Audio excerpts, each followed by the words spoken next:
Buongiorno a tutte e a tutti, benvenuti a Sveglia Trieste, buon sabato. Oggi avremo ospiti in studio Maria Luisa Paglia, segretaria provinciale del Partito Democratico, e Paolo Polidori, sindaco di Muggia. Se volete fare le vostre segnalazioni oppure parlare con i nostri ospiti, potete farlo come sempre chiamandoci qui in diretta al solito numero che vedete in sovraimpressione oppure scrivendoci una mail. Avremo anche la nostra rassegna stampa naturalmente, ma cominciamo come sempre con le previsioni del tempo e andiamo a vedere la pagina del sito dell'Osmer ARPA regionale. Allora, sulla regione prevale in quota alta pressione. Dal weekend sull'area alpina aumenterà l'umidità dell'aria e la copertura del cielo, mentre su pianura e costa l'afflusso di correnti di Bora renderà l'aria più secca e vi sarà maggior soleggiamento. Quindi vediamo la situazione tra oggi e i prossimi giorni. Oggi sabato 17, su pianura e costa cielo poco nuvoloso con Bora moderata in pianura, più sostenuta sulla costa, specie a Trieste verso sera. Sui monti nuvolosità variabile con maggiore copertura, sulle Alpi Giulie dove potranno esserci anche nubi basse e foschia.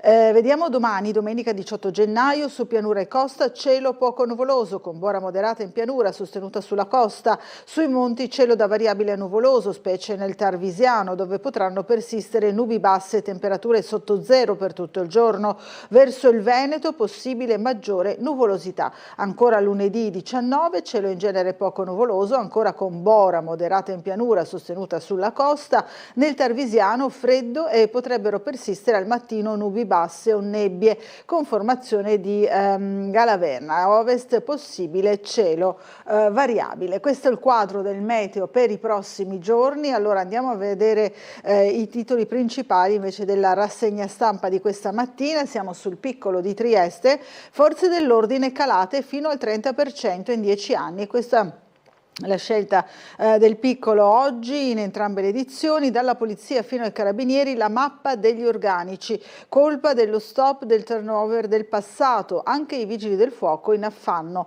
l'allarme dei sindacati. A Trieste meno 130 agenti, Gorizia invece risparmiata grazie al CPR Cara che necessita di un maggiore apporto insomma, di forze dell'ordine.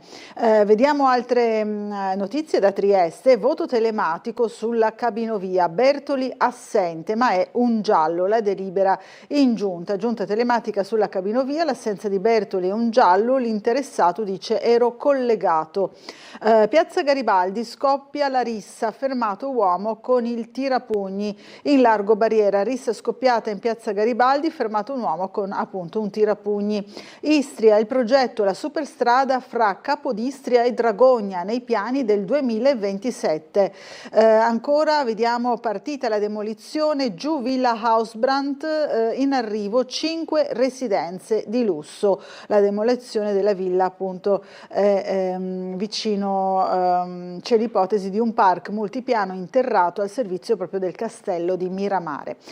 Il bilancio del Fino Verde da record oltre 180.000 passeggeri. Per quanto riguarda le notizie dal mondo, Groenlandia, Trump minaccia nuovi dazi e questo la troveremo sicuramente su tutte le altre testate. Scaroni, il petrolio durerà per decenni. L'analisi, ripartenza della produzione, l'Italia ringrazia la Germania. Diamo uno sguardo all'edizione isontina, niente religione in aula per il 57% degli studenti, città dei cantieri, prima in Italia, il record.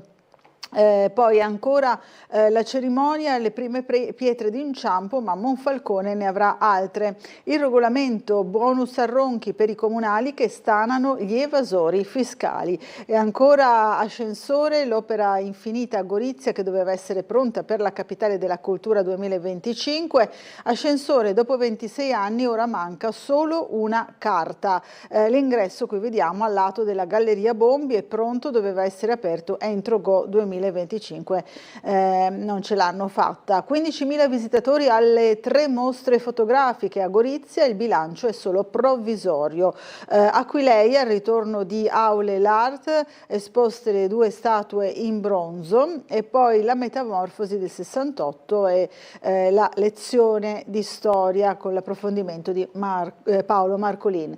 Allora andiamo a vedere altre testate, come vi dicevo, dunque il Corriere della Sera, eccolo, Trump, Groenlandia, dazi a chi si oppone, missione di parlamentari statunitensi a Copenaghen. Così la nostra Marina controllava le navi russe, il capo di Stato Maggiore, poi il viaggio in Giappone, invece gli abbracci e i manga, intesa Meloni-Takaichi. Ucciso dal compagno di scuola, e anche questa è la notizia che troviamo un po' su tutti i giornali, studente 19enne accoltellato, fermato l'aggressore, lite per una ragazza, shock alla Spezia. Il sottosegretario Molteni, decreto per accelerare sul divieto di armi da taglio ai minori, accoltella il compagno in classe in una scuola di La Spezia e lo uccide, la vittima è un 19enne, lite per una ragazza. Il killer colpiva con quella lama, intanto rideva, dice la sorella della vittima. Con 430.000 euro la coppia Moretti, o Moretti insomma come vengono chiamati, può tornare in libera, ipotesi cauzione, l'ira delle famiglie per quanto riguarda la strage di Crans-Montana. Conte, se fossi io il premier, la lettera, e poi ancora Lega, tensioni su Vannacci, Salvini media, vedrò il generale. La Repubblica, accoltellato a scuola, muore 18enne, ragazzo di origini egiziane aggredito in classe alla Spezia da un compagno marocchino con una lama portata da casa. Giustizia, potere e la lezione di Minneapolis e il commento di Massimo Giannini, poi stangata, sospesa e bollette, i dati Istat dal 2021 prezzi dei beni alimentari saliti del 24% e costo dell'energia del 34,1%. Dall'inizio dell'anno rincari per diesel e pedaggi, l'opposizione governo fermo sui salari. Ancora gli ayatollah isolano l'Iran, spento il web fino a marzo. Vediamo la stampa. Groenlandia, il ricatto di Trump, polveriera a Minneapolis, oggi la marcia del movimento MAGA a sostegno della polizia che ha ucciso René Good. L'Occidente a pezzi si confronta a Davos, l'analisi, e poi ancora Abanub, ucciso in classe, La Spezia, la vittima 18 anni, l'aggressione dopo un litigio, il coltello portato da casa, il conflitto distruttivo dei ragazzi di oggi è il commento. Vediamo il Fatto Quotidiano. Il sindaco prestanome di De Luca si dimette, Salerno al voto per fargli posto. Ancora l'affarone del riarmo, costi tripli per il caccia, il più caro di sempre. La spesa per l'Italia già lievita da 6 a 18,6 miliardi. Roma, Londra, Tokyo, programma con Giappone e Unione Gran Bretagna. La prima fase, i prezzi finali sono incalcolabili. Il Giornale, Salvini all'attacco, Lega la più spiata, fuori i mandanti, esclusivo l'intervista sul caso Dossieropoli. Il vice premier, chi guidava Striano, le carte Carroccio nel mirino dal 2018. Ucciso in classe, accoltellate, a scuola e emergenza sicurezza, il governo subito il nuovo pacchetto di misure. E poi qui il fumetto che ritrae Giorgia Meloni e Sanae Takaichi in versione manga, libero scambio e non solo, nasce l'asse Meloni-Takaichi. Libero, falce e coltello, sangue a scuola, morto lo studente accoltellato da un compagno marocchino, ma la sinistra fa muro contro perquisizioni e decreto sicurezza. Storie rosse di riciclati e trombati a volte ritornano, qui vediamo alcuni esempi. Lucano porta in Europa la napoletana filo Hamas, Emiliano lascia la giunta e rientra da consulente. Vediamo il Domani, Groenlandia, Trump bullizza l'Unione Europea, dazi a chi rema contro di me, qui vediamo una foto appunto di Trump, e poi la tassa albanese, altri milioni per i CPR deserti, il fallimento dei centri per migranti. Andiamo nuovamente sul Piccolo, questa è una carrellata insomma di alcune delle prime pagine di oggi, andiamo sul Piccolo per l'approfondimento approfondimento appunto sulle forze di polizia, SOS organici, perso il 30% in 10 anni, i sindacati dicono riduzioni nelle questure di Trieste, Udine e Pordenone, l'eccezione di Gorizia dovuta proprio al CPR di Gradisca. Gli effetti del mancato turnover pesano sui vigili del fuoco, agenti penitenziari in servizio 481 contro i 543 previsti. Sono in arrivo però nel territorio 183 tra ispettori e agenti e 154 allievi in uscita a fine mese dalle scuole del corpo. Per le organizzazioni carenze imputabili al mancato turnover negli ultimi 10 anni, difficile recuperare un gap di questo tipo. Polemiche pretestuose, assegnazione ottima, il governo fa il possibile, dice l'assessore regionale alla sicurezza Roberti, risponde alle sigle punto su punto, già dal prossimo anno ci saranno più ingressi che uscite grazie alle scuole, appunto alle scuole per le forze dell'ordine. Avere personale stanziale fa la differenza, possono cambiare ruolo e rimanere in regione. Allora, noi ieri abbiamo seguito il giuramento proprio degli allievi di polizia, da cui immagino sia scaturito insomma tutto questo approfondimento sulle forze di polizia, sulle forze dell'ordine. Non so se possiamo riproporre il servizio proprio sul giuramento allievi della polizia. Nel frattempo vediamo anche il coordinamento della polizia locale per aiutare i piccoli comuni. Dunque, polizie locali. Questo coordinamento fa capo la sala operativa appunto a Trieste, dove la sala operativa è attiva 24 ore su 24, ne avevamo parlato qualche giorno fa anche noi con l'assessore comunale alla sicurezza, mentre rivediamo insieme il servizio ora sul giuramento di ieri alla scuola allievi della polizia. Agenti in prova del 203 posto, lo giurate voi? Lo giuro! E per il 231 corso, il primo!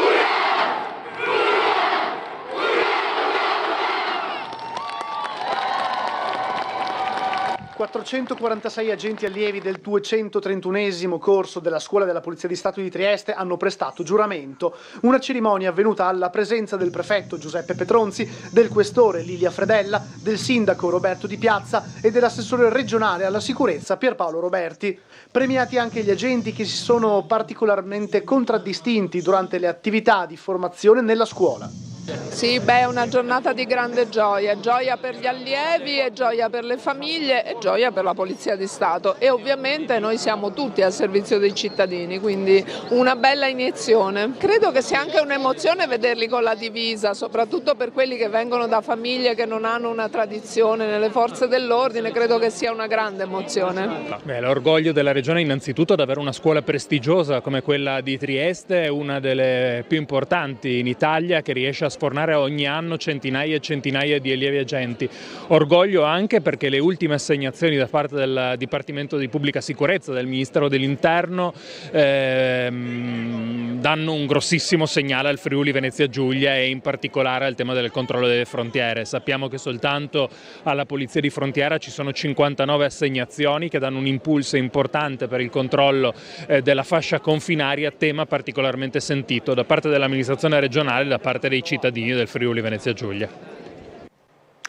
Allora, vediamo ancora le pagine interne appunto del piccolo con le pagine regionali. Si parla, ne abbiamo parlato nei giorni scorsi, della norma salva medici, medici di famiglia appunto che sono andati in pensione e che vogliono tornare in servizio. Così le aziende sanitarie potranno affidare incarichi a professionisti in pensione, superate le tensioni in aula di cui avevamo parlato giovedì.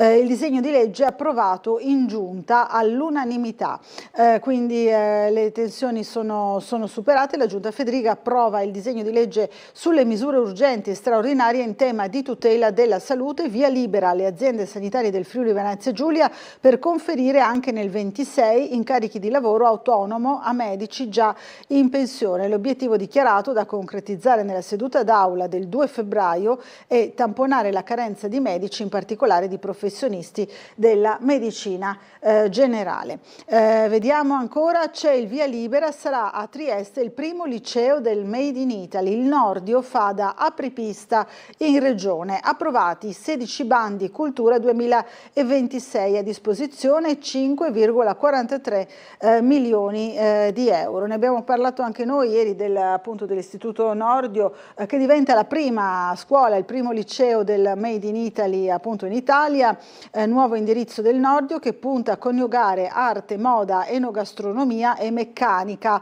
Lo ha deciso la Giunta regionale riunita ieri nella prima seduta dell'anno, occasione anche per lo stanziamento di 5,4 milioni per 16 bandi culturali, con due novità che sono state annunciate appunto dall'assessore Alessia Rosolin. L'impegno per Pordenone Capitale e Capitale della Cultura 27 e gli 800 anni dalla morte di San Francesco. Ma rivediamo insieme il servizio appunto sul Nordio. Nasce a Trieste il liceo del Made in Italy. La richiesta di attivazione è stata presentata dal liceo artistico Enrico e Umberto Nordio, che sarà l'unico istituto in regione a offrire questo indirizzo. Il percorso permetterà di approfondire scenari artistico-culturali legati a settori chiave come la moda, l'arredo, l'enogastronomia e la meccanica. L'attivazione dell'indirizzo, precisa la regione, è subordinata alla verifica da parte dell'ufficio scolastico regionale della presenza di risorse di organico sufficienti al raggiungimento di un numero adeguato di iscrizioni. Oggi la Giunta regionale ha approvato una delibera che integra il piano di dimensionamento della rete scolastica, accogliendo la domanda del Nordio per l'attivazione del nuovo indirizzo, spiega l'assessore regionale all'istruzione Alessia Rosolin. Si tratta di un'opportunità innovativa che punta a valorizzare le eccellenze del territorio, dall'artigianato artistico alla cantieristica navale, arricchendo l'offerta formativa regionale in piena sintonia con le nuove disposizioni nazionali. Si coniuga con la storia del liceo artistico, che è appunto comunque di artigianato artistico, di prodotti artistici e di quello che è la storia culturale del Friuli Venezia Giulia, ma anche dell'Italia. Ecco, quindi partiamo, come si diceva, in deroga.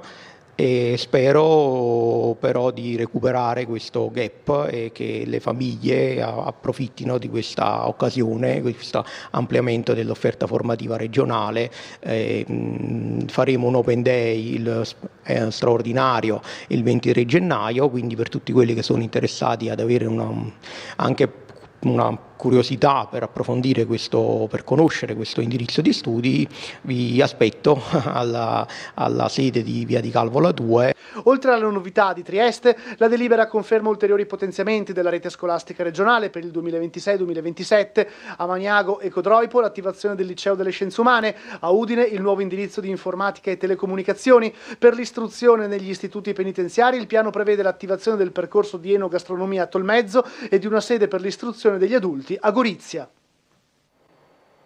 Allora, torniamo tra le pagine della regione, c'è il consueto approfondimento sulla ricchezza insomma, dei consiglieri, in questo caso degli assessori, dei componenti della giunta regionale. Bini stacca ancora tutti con 550.000 euro, resta il più ricco fra giunta e consiglio, seguito da Callari, Anzil e poi il presidente Fedriga, secondo le dichiarazioni dei redditi dell'anno scorso. E ancora Scoccimarro assicura un piano per ridurre i prezzi dei carburanti e lanciare i green. L'assessore fa chiarezza dopo le polemiche, critiche sul nulla, dice. I rapporti con Forza Italia sono solidi e improntati alla lealtà. Questa è l'intervista, insomma, dopo la bufera di cui vi avevamo dato conto ampiamente anche noi nei nostri telegiornali, ma ieri abbiamo proprio riassunto e parlato dell'approvazione proprio del pacchetto riguardante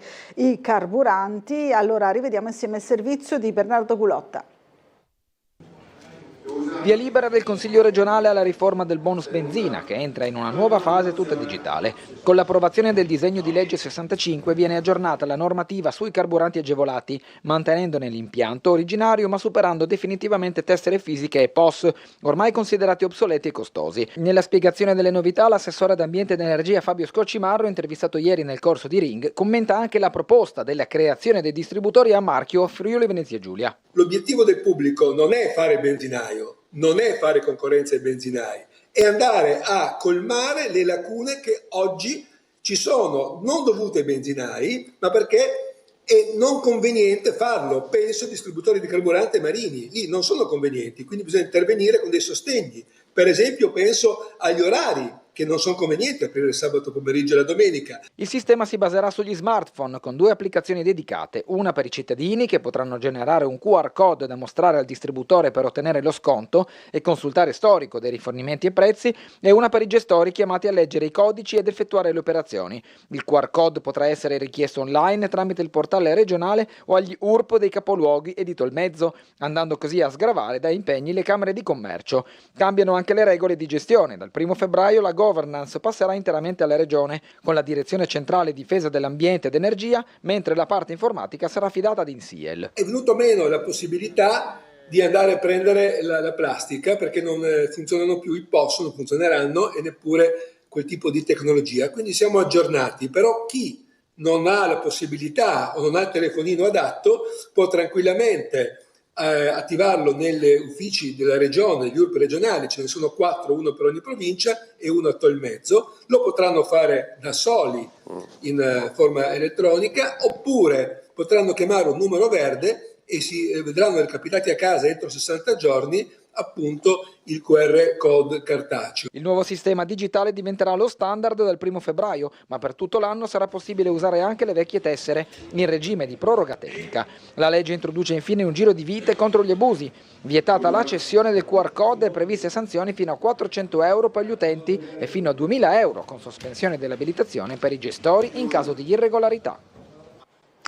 Allora, queste le ultime appunto dalla Regione, ma ora ci colleghiamo con la sala operativa della Polizia Locale per vedere qual è la situazione del traffico quest'oggi, in questa mattinata di sabato, in città. Abbiamo al telefono l'agente scelto della Polizia Locale, Fabrizio Morello. Buongiorno. Buongiorno allo studio e a tutti i telespettatori. Guardi, inizio dicendo che è stata una notte molto tranquilla, praticamente quasi nessun intervento, solo qualcuno di routine riguardo soste, eccetera. Per quanto riguarda invece la viabilità dalle telecamere cittadine, vediamo che il traffico è veramente scarso, diciamo che ancora la città dorme o si sta per svegliare. Ho da dirvi qualche piccola manifestazione in programma in questi giorni. Partiamo da domenica dicendo che ci sarà il mercatino dell'usato in largo Granatieri. Sì. Si ricorda che sono previsti divieti di sosta e fermata e quindi bisogna prestare attenzione, spostare eventualmente il veicolo perché sono in atto già dalle 6 del mattino. Inoltre è previsto pure un meteo avverso, una bora molto forte, e domenica i giardini saranno tutti chiusi. Ci sarà oggi un presidio in solidarietà del popolo iraniano dalle 11 alle 13 in piazza della Borsa. Non dovrebbe creare problemi viabilistici, ma le nostre pattuglie saranno presenti ugualmente sul posto per monitorare la situazione. Inoltre lunedì 19 si terrà la processione per la celebrazione dell'Epifania ortodossa, che partirà dalle ore 11 dalla chiesa di San Spiridione e si concluderà in via Bellini. Anche lì la nostra pattuglia sarà a disposizione per eventuali problemi viabilistici. Infine vi ricordo che c'è un cambio di viabilità a San Giusto che continua, con la principale modifica che sono il divieto di transito per tutti in via San Giusto e il doppio senso di marcia in via Capitolina da viale Ragazzi del 99 fino a via del Castello. Inoltre sono presenti in zona molteplici divieti temporanei per effettuare lavori, quindi prestare sempre attenzione. Questo è tutto per oggi. Grazie delle informazioni, allora buona giornata e buon lavoro a lei e ai suoi colleghi. Grazie, buon lavoro anche a voi. Grazie. Noi procediamo ancora leggendo il giornale, allora andiamo nella cronaca proprio di Trieste, le pagine interne del quotidiano locale. Allora, la demolizione di Villa Hausbrand fa spazio a 5 residenze di lusso, il fronte mare e l'area della costiera, c'è l'ipotesi di un park multipiano interrato al servizio del castello di Miramare su una parte del parco appunto di questa questa storica residenza. Nel parcheggio alla Barda, pullman ha raso e 200 auto. Il traffico verrà spostato a monte del viale. L'obiettivo è rendere pedonale la passeggiata. Qui vediamo alcune immagini della dimora e immagino il rendering di quello che si vuole costruire. Vediamo ancora il trasporto pubblico locale Delfino Verde da record, oltre 180.000 passeggeri sulla Trieste-Muggia. Poi ne parleremo anche con il sindaco di Muggia che sarà qui con noi a partire dalle 9, il sindaco di Muggia Paolo Polidori, che infatti è intervistato anche qui sul Piccolo. Lo scorso anno ha fatto registrare un'impennata, il Delfino Verde, del 18% rispetto al 24%. Il presidente della Trieste Trasporti Marzi Wildauer, un successo le corse serali. Polidori: siamo attrattivi come appunto località turistica. Qui vediamo una delle immagini, vediamo la linea marittima di Trieste-Muggia continua a macinare numeri da record, ne abbiamo parlato anche noi nel telegiornale di ieri. Allora rivediamo insieme il nostro servizio. Un mare che unisce ogni giorno dell'anno due città sempre più vicine. La linea marittima Trieste-Muggia chiude il 2025 con numeri mai visti prima, confermandosi non solo come alternativa suggestiva alla strada, ma come un servizio ormai entrato stabilmente nelle abitudini di pendolari, studenti e turisti. Nel corso dell'anno sono stati 183.361 i passeggeri trasportati, con una crescita del 18% rispetto al 2024. Un risultato record per il collegamento inserito nel contratto del trasporto pubblico locale della regione Friuli Venezia Giulia, gestito da Trieste Trasporti e affidato operativamente a Delfino Verde Navigazione in sinergia con il comune di Muggia. I mesi di punta sono stati quelli estivi. Luglio ha superato i 22.000 passeggeri, agosto 2025 ha sfiorato quota 25.000. Gli incrementi percentuali più marcati si sono però registrati a settembre e dicembre, entrambi con un più 43% sull'anno precedente. In occasione di eventi e ponti festivi non sono mancati picchi significativi, dal Carnevale alla Barcolana, passando per il 1° maggio e Ferragosto. Il servizio, attivo tutto l'anno, viene utilizzato da un'utenza molto eterogenea e nel 2025 ha trasportato anche 9.000 biciclette. L'anno è stato segnato da diverse novità: l'introduzione del biglietto elettronico a bordo, l'entrata in servizio della nuova motonave Delfino Verde GT, più capiente e confortevole, con wifi e ricarica per e-bike, e l'attivazione delle corse serali da giugno a ottobre, scelte da oltre 6.300 passeggeri. Alla motonave è stato inoltre attribuito il marchio Io Sono FVG per la sua valenza turistica. La grande maggioranza dei titoli di viaggio resta legata alla corsa semplice o all'andata e ritorno, con una quota ancora limitata di acquisti online. I dati confermano un collegamento sempre più integrato nel sistema del trasporto pubblico regionale e capace di rispondere tutto l'anno alle esigenze di mobilità e di turismo dell'area. E come ha detto giustamente anche il nostro collega Bernardo Gulotta, nel servizio soprattutto l'aspetto delle bici a stupire anche come numeri, oltre 9.000 biciclette via mare in arrivo anche dalla Transilvania. Agenzie e operatori italiani ed esteri promuovono il trasferimento in motonave, quindi questa è la particolarità. Allora veniamo invece alla polemica tutta interna alla giunta comunale sulla cabinovia, giunta telematica sulla cabinovia. L'assenza di Bertoli è un giallo. Per il segretario comunale l'assessore non ha votato il via libera ai ricorsi. La replica: no, ero collegato, perché qui vediamo risulta assente da questo verbale appunto della deliberazione che evidenzia proprio l'assenza di Everest Bertoli, mentre l'interessato dice di essere stato collegato in via telematica. Non si può dire che non si faccia notare, tra l'altro in questi giorni sfoggia un giubbotto arancione, scrive Laura Tonero sul Piccolo, arancione fluo che difficilmente passa inosservato, eppure c'è un giallo proprio intorno alla presenza dell'assessore al bilancio Everest Bertoli alla recente seduta della giunta comunale avvenuta in modalità telematica e che all'ordine del giorno vedeva l'approvazione della delibera che definiva di presentare ricorso in appello al Consiglio di Stato contro le sentenze del TAR in merito alla cabinovia. Cabinovia. Per il segretario comunale Giancarlo Giunta, l'esponente della Lega non era presente, non ha preso parte al voto. Il diretto interessato invece conferma: ero presente, ho votato, se qualcuno ha bisogno di un paio d'occhiali, e ribadisce che la mia posizione su quelle delibere del ricorso è sempre stata favorevole. Mi sembra di aver dato prova che quando non sono d'accordo su qualcosa non uso stratagemmi per farlo capire.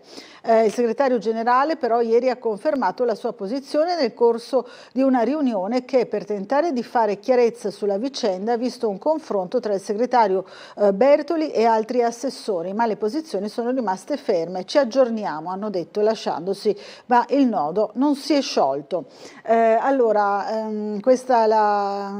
Poi c'è anche l'affondo di Laterza, di Adesso Trieste, non c'era, eppure si dice favorevole a quelle delibere, insomma attaccano naturalmente anche le opposizioni. Sia chiaro, l'esito del voto non è stato determinato da quell'assenza, la Giunta aveva comunque numeri per approvare la delibera, la questione però ha un risvolto politico naturalmente. Allora, dobbiamo fermarci per una piccola pausa pubblicitaria e riprendiamo la lettura dei giornali, la nostra rassegna stampa subito dopo, a fra pochissimo.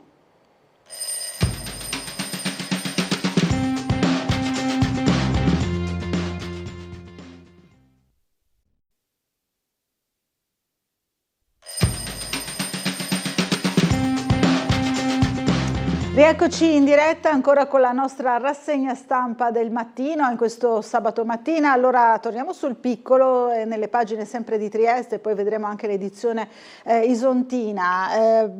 Come ci hanno già detto, come ci ha già detto la polizia locale, da domani torna la Bora, quindi i giardini pubblici saranno chiusi da domani, e quindi qui trovate tutto l'elenco appunto dei giardini pubblici chiusi, e poi c'è l'approfondimento su questo caso Ucmar, di cui abbiamo parlato anche noi nel telegiornale di ieri. Ucmar lascia il Partito Democratico e attacca no alla linea guerrafondaia, ma resterà nel gruppo consiliare anche senza tessera. Il consigliere comunale Stefano Ucmar lascia il PD, di cui è stato uno degli esponenti di spicco a livello cittadino fin dalla fondazione del partito nel 2007. Non ho rinnovato la tessera, ma continuerò a far parte del gruppo consiliare in accordo con il capogruppo Giovanni Barbo, pur essendo a questo punto indipendente. Resterò fino al termine del mandato. Una scelta, quella di rimanere nel gruppo, che non confligge con le motivazioni politiche dell'addio al partito. Secondo quanto precisa il diretto interessato, l'uscita non è legata a questioni locali, ma nel mirino di Ucmar c'è la linea tenuta dai Dem sulla guerra tra Russia e Ucraina. Lascio perché nel PD ormai vedo più guerrafondai che nel centro-destra. Allora sentiamo direttamente le sue parole nel servizio che abbiamo realizzato per il telegiornale di ieri. Dopo molti anni di militanza, il consigliere Stefano Ucmar lascia il Partito Democratico. La notizia emerge dal quotidiano Primorski Dnevnik, confermata poi direttamente da Ucmar, sentito telefonicamente. Alla base di questa scelta di non rinnovare la tessera del partito non ci sono problemi locali, ma una sua non condivisione sui temi di politica estera. C'è un motivo unico, principale, un motivo che non riguarda le questioni triestine, locali o regionali, e per questioni di politica internazionale. Insomma, non sono per niente d'accordo sull'impostazione che quasi tutti i partiti d'Europa, quindi l'Unione Europea, danno sulla crisi ucraina. Insomma, non sono d'accordo sul riarmo, non sono d'accordo sul fatto che vogliono proseguire la guerra parlando di pace giusta, perché nella storia dell'umanità le paci giuste non esistono. Per questi motivi, visto che il partito, insomma, nella quasi sua totalità, almeno da quello che si legge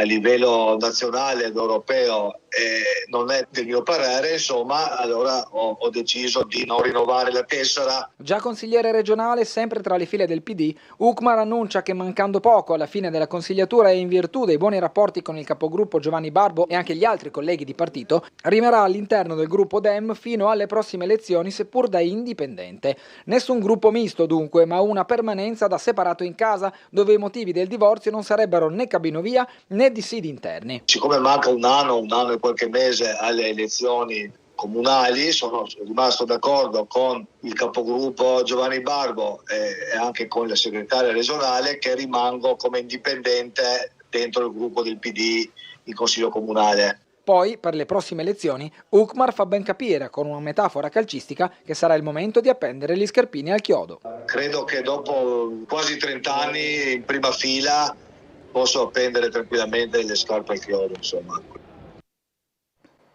Allora, torniamo sul giornale, vediamo la posizione di Matteoni e Giacomelli. Fratelli d'Italia sui migranti in calo risponde a Serracchiani, un risultato, dunque Fratelli d'Italia evidenzia che segnano un calo del 26% degli ingressi irregolari nei paesi dell'Unione Europea grazie proprio alla Guardia di Frontiera e Costiera Frontex.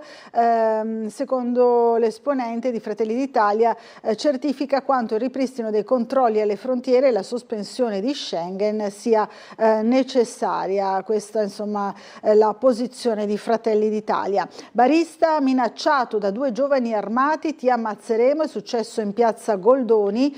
L'uomo che ha sporto denuncia ai carabinieri di via Ermet sostiene di aver chiesto a 2 minorenni di allontanarsi dal locale perché nei mesi scorsi avevano offeso le sue dipendenti, avevano l'abitudine di accompagnarsi a persone poco raccomandabili che a suo dire spacciavano sostanze. La coppia di minori però è rimasta e i 2 a un certo punto hanno afferrato le sedie e mimato il gesto di scagliarle contro la vetrata. Questo è successo appunto a un barista di piazza Goldoni. SIULP, la percezione dell'insicurezza è in costante aumento, il sindacato di polizia a parlare. Ancora vediamo invece, torniamo alla rissa scoppiata in piazza Garibaldi, fermato un uomo con il tirapugni, coinvolto un gruppo di afghani e nordafricani. Ricorderete appunto le violenze nella zona di Garibaldi Barriera Vecchia, ancora aperte le indagini sugli ultimi accoltellamenti. Gli autori della rapina in piazza Libertà e l'ipotesi di un'unica banda. Allora rivediamo insieme il nostro servizio. Siamo concentrati per degli episodi che sono successi, episodi diciamo che non fanno stare tranquilli i cittadini, per cui noi ci siamo certamente concentrati su quelle zone. Piazza Garibaldi è tornata a essere osservata speciale, ma la scia di episodi delittuosi non si placa e questo preoccupa. Prefettura e questura da diversi giorni hanno imposto una stretta, più agenti e maggiori controlli in tutta la zona, con anche l'ausilio del reparto anticrimine di Padova. L'accoltellamento di inizio gennaio ai danni di un cittadino marocchino, indagine in mano alla polizia locale, ha alzato il livello d'allarme. Ieri pomeriggio l'ultima rissa che ha coinvolto diversi cittadini stranieri. Davanti al bar dove si trova la fermata dell'autobus sono volati calci e pugni. Sul posto sono arrivate 2 volanti della Polizia di Stato insieme a una gazzella dei Carabinieri. Al suono delle sirene i cittadini stranieri coinvolti nel parapiglia sono scappati. Un giovane però è stato bloccato e identificato dagli agenti. I poliziotti durante la perquisizione gli hanno trovato addosso un tirapugni. L'uomo è stato denunciato e la nocchiera sequestrata. Purtroppo questa cosa la stiamo notando in diverse città in Italia, è una cosa sulla quale però ci stiamo concentrando anche noi e quando ci troviamo a fermare delle persone controlliamo anche che non abbiano strumenti da offesa, armi bianche addosso.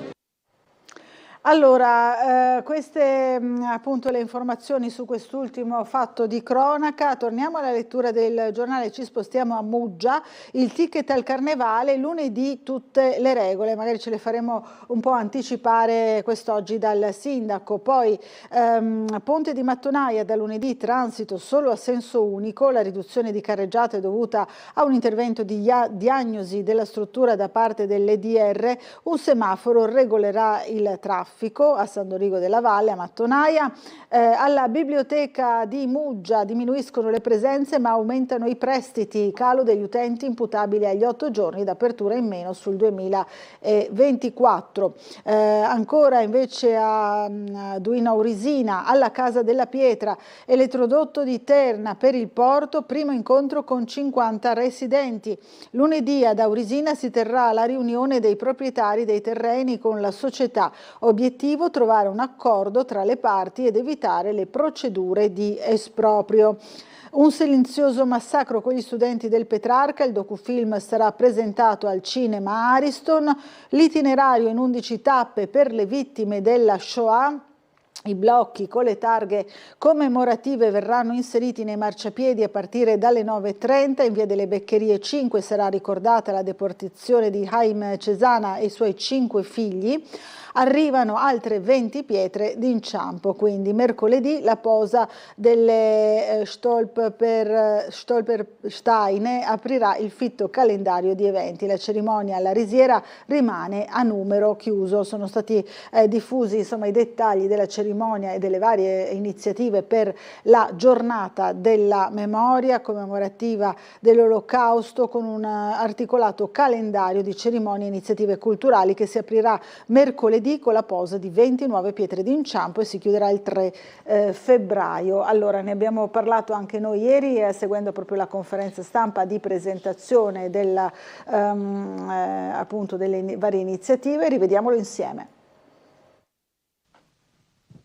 Come tradizione, Trieste commemora il giorno della memoria, il 27 gennaio, con la consueta cerimonia in Risiera, inizio ore 11, preceduta da altri significativi appuntamenti: la marcia dal Coroneo alla stazione con la deposizione delle corone del Comune e della Polizia di Stato. Da sempre la giornata che ricorda la Shoah è poi accompagnata da una serie di momenti di riflessione che sono stati presentati dal Comune questa mattina. Il calendario di eventi culturali del giorno della memoria viene stabilito in seno alla Commissione per il Museo della Risiera di San Sabba. Viene messo a punto questo calendario già naturalmente diversi mesi prima e comprende una serie di attività rivolte al pubblico adulto e alle scuole di approfondimento sui temi storici legati alla Risiera di San Sabba.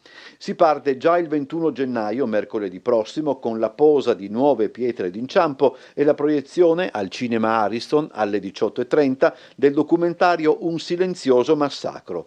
2 saranno gli appuntamenti con il teatro. Che si terranno l'uno il 22 e l'altro il 28 gennaio mattina al magazzino 26 del Porto Vecchio e sono Ausmerzen nella versione di Marco Paolini e lo spettacolo Tanto vale divertirsi che sarà poi replicato alla sera alle 20 per il pubblico generico. Tutto è a ingresso gratuito e questo vale naturalmente per tutte le iniziative del Comune di Trieste per il giorno della memoria. Ancora, sabato 24 e domenica 25 gennaio, visite guidate gratuite in Risiera alle 11 e alle 15, durata 1 ora. Il 29 gennaio, in Sala Bazen alle ore 17, in Palazzo Gobčević dunque, una riflessione su Shoah e graphic novel. Il giorno dopo, nella sede di Alliance Française, in piazza Sant'Antonio Nuovo 2, alle 18, sarà raccontata la storia di Simon Gronowski, il più noto testimone belga della Shoah.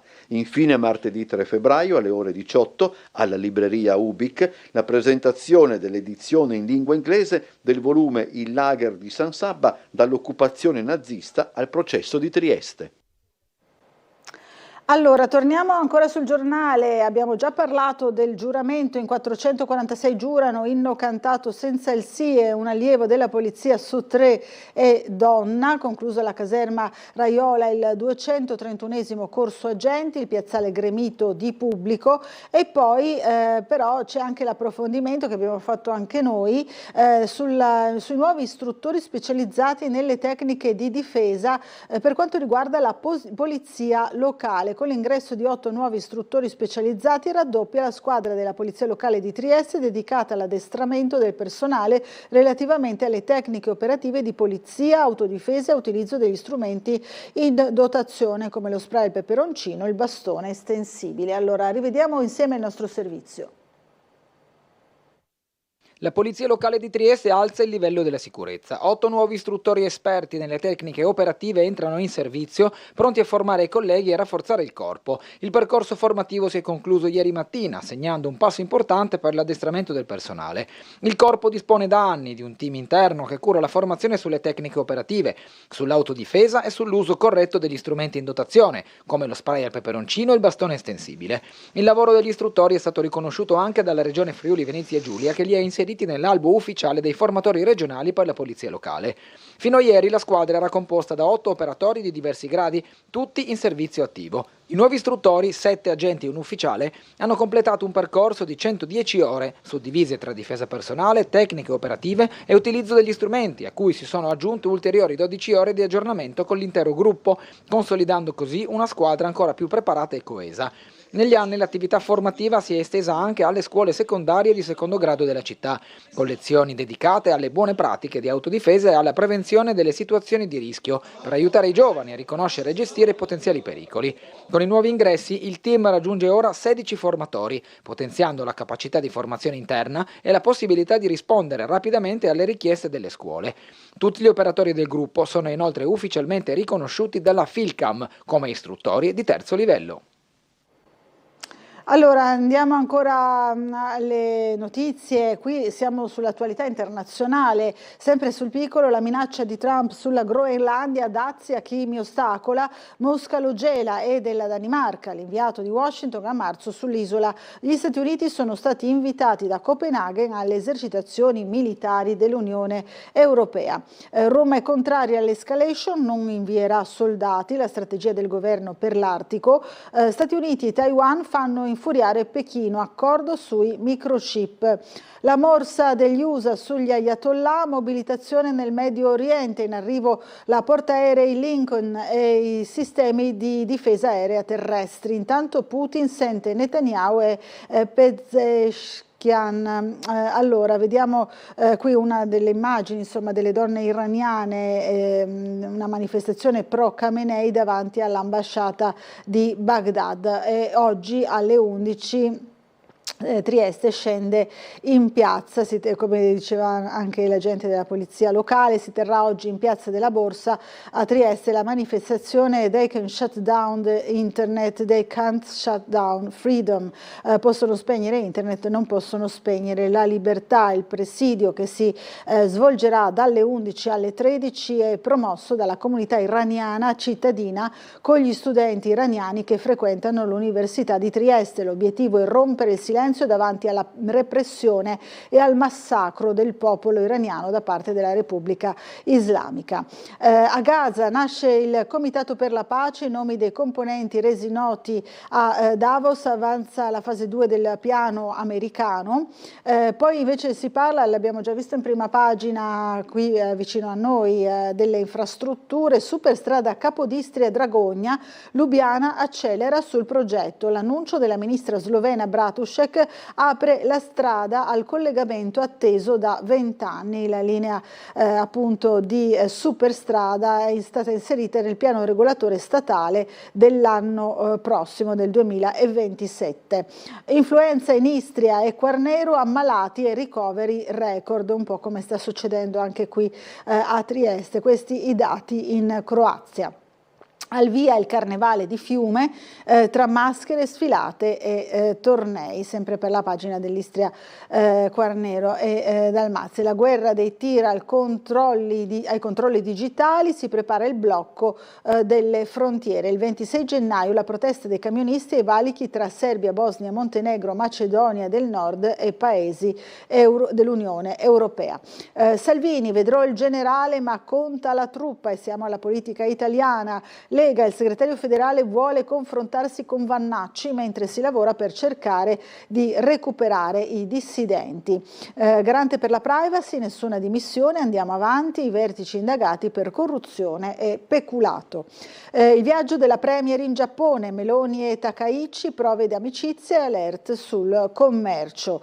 Ancora, vediamo, poche illusioni, il petrolio durerà ancora molti anni, dice Paolo Scaroni. Il peso centrale dei combustibili fossili nel mix energetico mondiale rilancia il ruolo strategico di paesi geopoliticamente instabili come Venezuela e Iran. Questa l'analisi. La Cina ha compreso che l'indipendenza politica passa da quella energetica.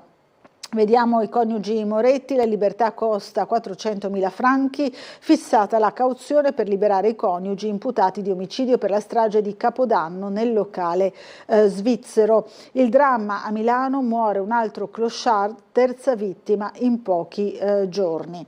Accoltellato a scuola da un compagno, studente di 18 anni, muore a La Spezia. Il giovane di origini egiziane viveva da diversi anni in Liguria, fermato un 19enne, la Lega subito il decreto sicurezza.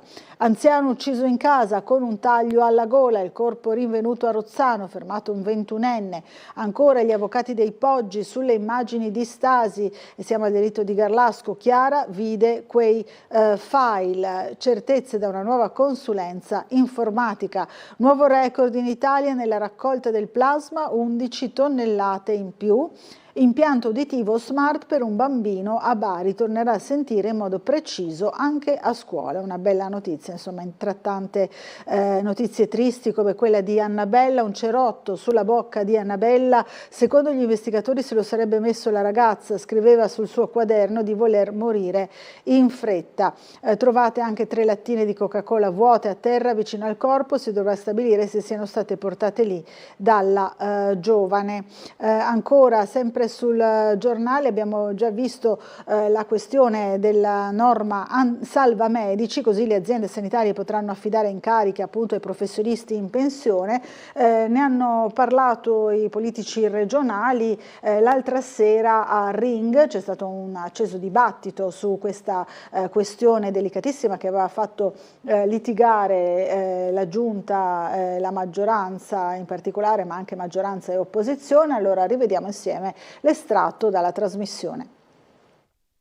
Ritengo che sia successo qualcosa di grave perché stamattina era pronto un emendamento per far partire domani mattina, per mettere a disposizione delle aziende sanitarie la possibilità di contrattualizzare i medici in pensione da subito. Fino a 72 anni. Discussione anche negli studi di Ring sull'emendamento bocciato per porre rimedio alla mancata proroga del governo sull'allungamento dell'età pensionabile dei medici di famiglia da 70 a 72 anni. Lo stop arriva dalla maggioranza. Perché serviva l'unanimità per renderlo ammissibile all'interno della norma sulla benzina, sì. Dopodiché la maggioranza l'ha bloccato. Mi dispiace, io lo ritengo un fatto gravissimo. La legge non è che sarebbe stata domani mattina metaforicamente. Mi dica però quando. Adesso le voi tempistiche, lo avete rimandato al 2 sì, febbraio. Ma Pozzo, lei è consigliere regionale, mi dica quando. Perché mi dica quando i medici sarebbero potuti essere di nuovo negli ambulatori. Mi dica che lei non lo sa, vede che non lo sa. L'opposizione non ci sta dopo il sacrificio politico, chiamiamolo così, di votare a favore per ottenere l'unanimità necessaria a inserire l'emendamento all'interno della discussione sul tema della benzina.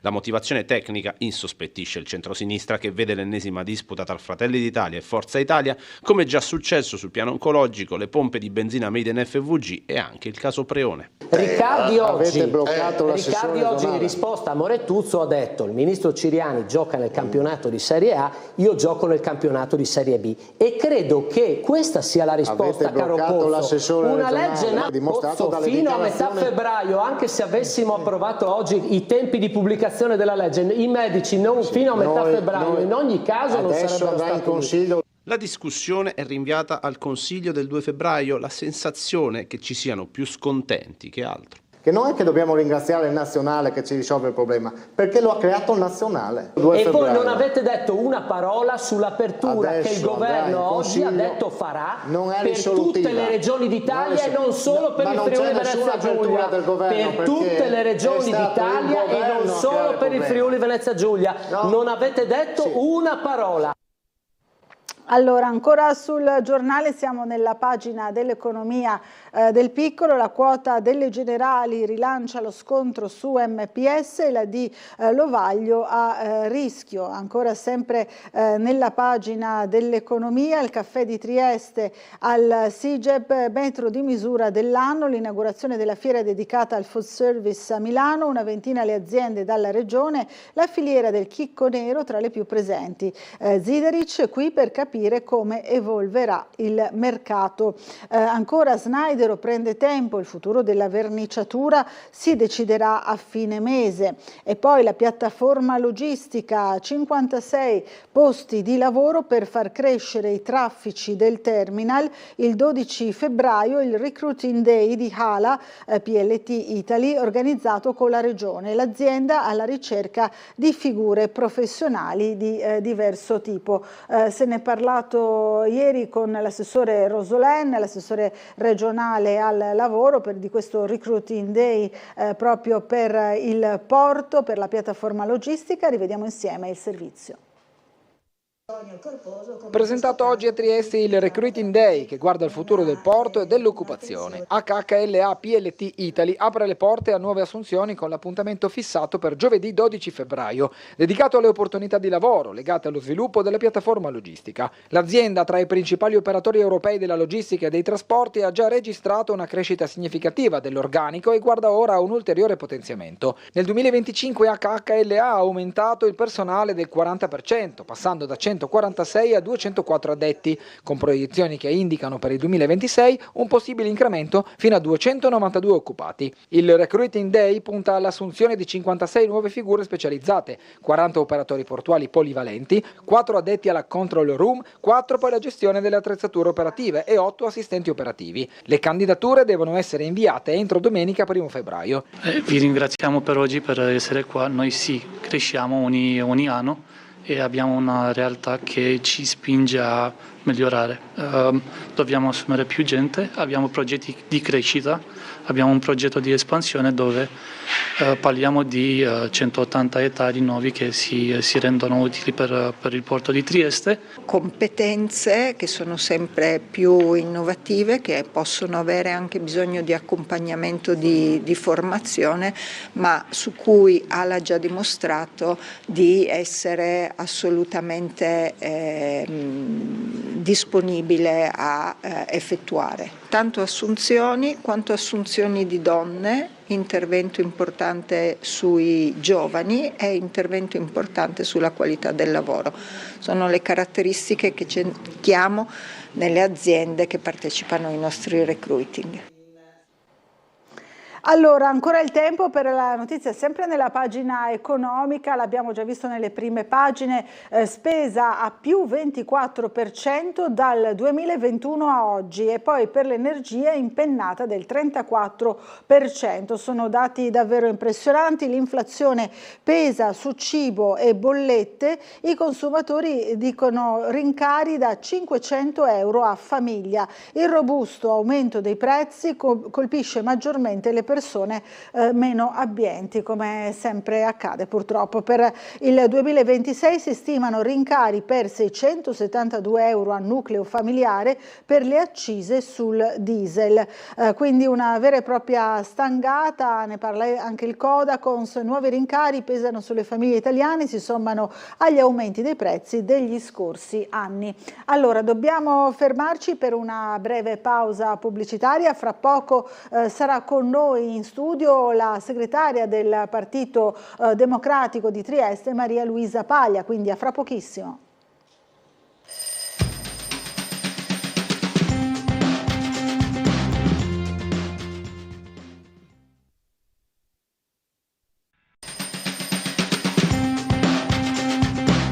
Bentornati ancora in diretta con noi 8:05 del mattino. È arrivata, ci ha raggiunto in studio Maria Luisa Paglia, segretaria del Partito Democratico di Trieste. Buongiorno, ben arrivata, buon sabato. Buongiorno a tutte e tutti e grazie dell'invito.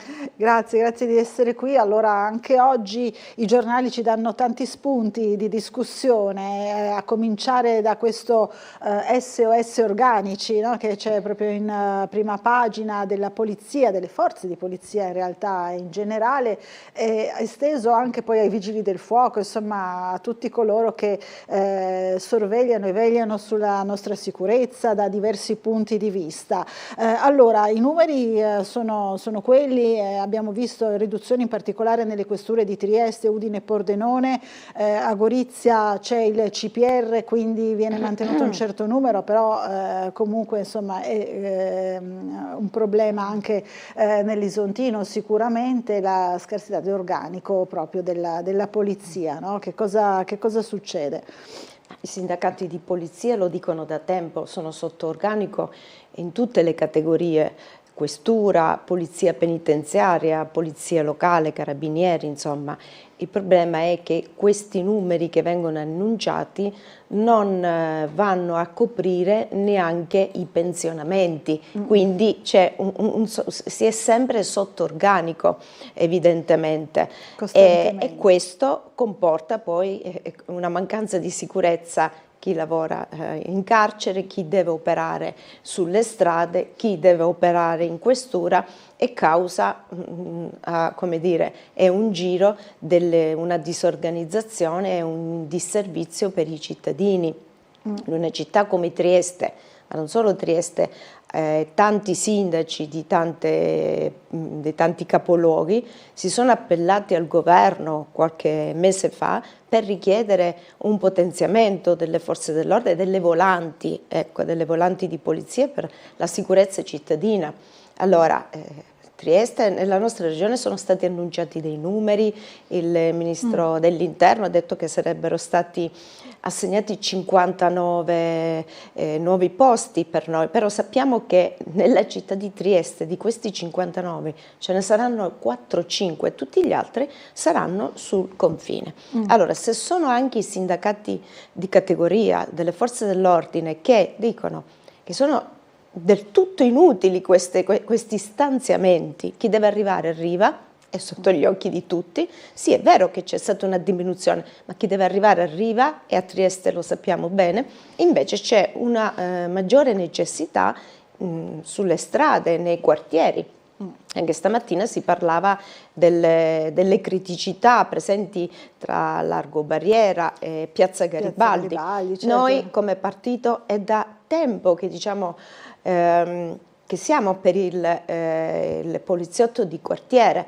Sarebbe una figura assegnata, non una, ovviamente ci vuole una turnazione e questo comporta un potenziamento delle forze dell'ordine, una figura che è stanziata sul rione e che instaura delle relazioni di fiducia con i residenti, col farmacista, col preside della scuola, il prete, insomma la parrocchia, e sta lì, inizia a conoscere le dinamiche, inizia ad avere delle relazioni e quindi diventa un conoscitore, quasi un abitante del territorio.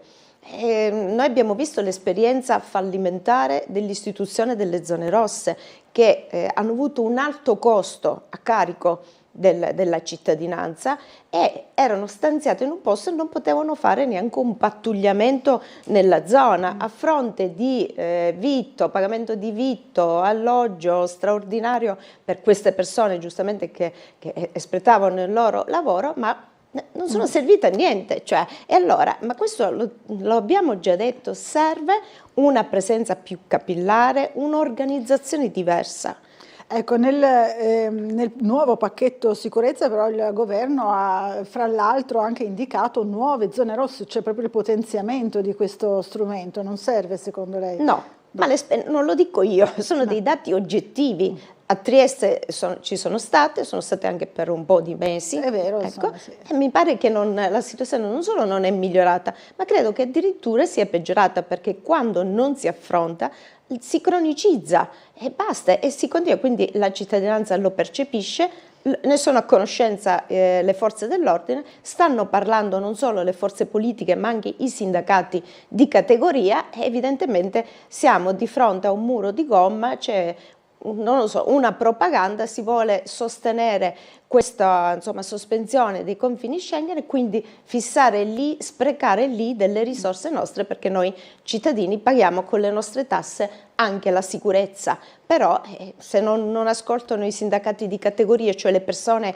che tutti i giorni si trovano ad affrontare le criticità di quel lavoro, però poi si evidenziano i disservizi in questura, si va al rallentamento e nelle piazze succede quello che deve succedere e quindi non Fra l'altro sono diverse le sigle che spesso hanno posizioni diverse su altri argomenti, ma su questo sono piuttosto concordi, sulla mancanza di personale, quelle della polizia appunto. Certo. Allora, poi parliamo anche di politica invece comunale, con questa fuoriuscita dal Partito Democratico del consigliere Ukmar. L'abbiamo visto anche noi ieri con un nostro servizio, l'abbiamo intervistato attraverso il telefono, ha detto che resterà nel gruppo consigliare anche senza tessera, ha spiegato le motivazioni, poi ne parliamo, ma sentiamo subito la telefonata in arrivo. Pronto, buongiorno, chi è in linea con noi? Carissimo, buongiorno Giuseppe. Buongiorno Giuseppe. Niente, brevemente siamo sempre al solito discorso, no? Cioè la politica, le parole, cosa ha fatto, cosa farebbe il PD o la sinistra se fosse al governo con queste inondazioni, questo affollamento di migranti che arrivano da destra e sinistra e non fanno niente, cioè non gli si fa niente, nulla, vengono presi il giorno dopo, vengono rilasciati. Inutile adesso dire ma c'è il governo in testa, dovrebbero fare qualcosa loro. No, bisogna praticamente espatriare, prenderli e mandarli via. C'è poco da fare, hai fatto un reato, lo porti via, perché a casa loro, in Marocco, in Egitto, in Tunisia, dove sono, non fanno così, non gli permettono di fare così, li mettono in prigione, li bastonano, per cui c'è poco da continuare a dire ma poverino questo, poverino quest'altro. Bisogna mandarli via, quelli che sono gli schedi e li mandi via. Avere un metal detector di quelli che si usano per esempio per vedere se ci sono dei metalli nelle persone quando passano i confini, insomma quando passano le barriere eccetera, questo potrebbe servire alla polizia senza tante armi.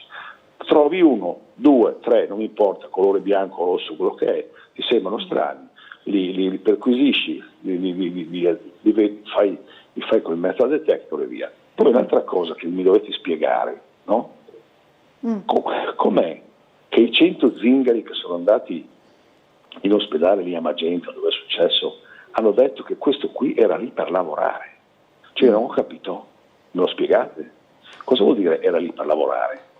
Questo è entrato in una casa, ha aggredito un povero disgraziato che era a dormire, che aveva fatto la notte, e sui giornali dicono questo era lì per lavorare.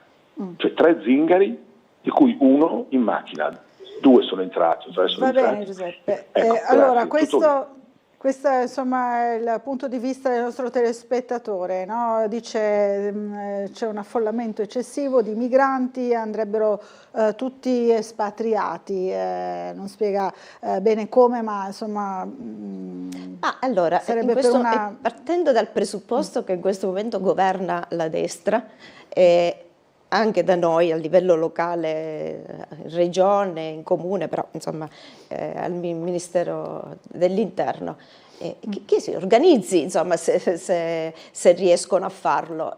Siamo di fronte ad una propaganda che ha vinto le elezioni con la bandiera della sicurezza, però adesso che si trovano ad affrontare i problemi non so se la soluzione sia quella di spatriare in massa, ecco, sorvoliamo su questo, però visto che il Signore dice perché non fate, non stanno facendo, evidentemente non riescono, perché quando erano opposizione dicevano che loro avrebbero fatto, adesso è sotto gli occhi di tutti, non stanno facendo. È chiaro che la legge vale per tutti, mi pare che l'ha detto il Signore, sì. Qualsiasi colore della pelle, qualsiasi appartenenza, insomma, qualsiasi nascita abbiano avuto. Il problema è sempre quello, c'è una carenza, quello che dicevamo prima, anche delle forze dell'ordine, non riescono neanche ad arrestarli, non a rimpatriarli, ecco, cioè voglio dire, poi ci sono casi e casi, non so, non tocca a noi decidere, ci sono i giudici. Ha fatto riferimento a un qualcosa, ma non ho capito se è qualcosa che riguarda Trieste, dei zingari. Non credo da qualche altra parte, qualche altro episodio, insomma, sì. Anche io non ho capito benissimo il riferimento, magari se ce lo chiarisce meglio, insomma, siamo qui. Allora, torniamo invece alla questione politica, no? Tutta politica di casa nostra, invece, che non riguarda in questo caso la sicurezza, riguarda convinzioni personali, insomma, un percorso personale personale del consigliere Ukmar, che è uscito dal Partito Democratico, pur restando nel gruppo consigliare. Lei, da segretaria appunto del partito, come ha reagito a questa notizia?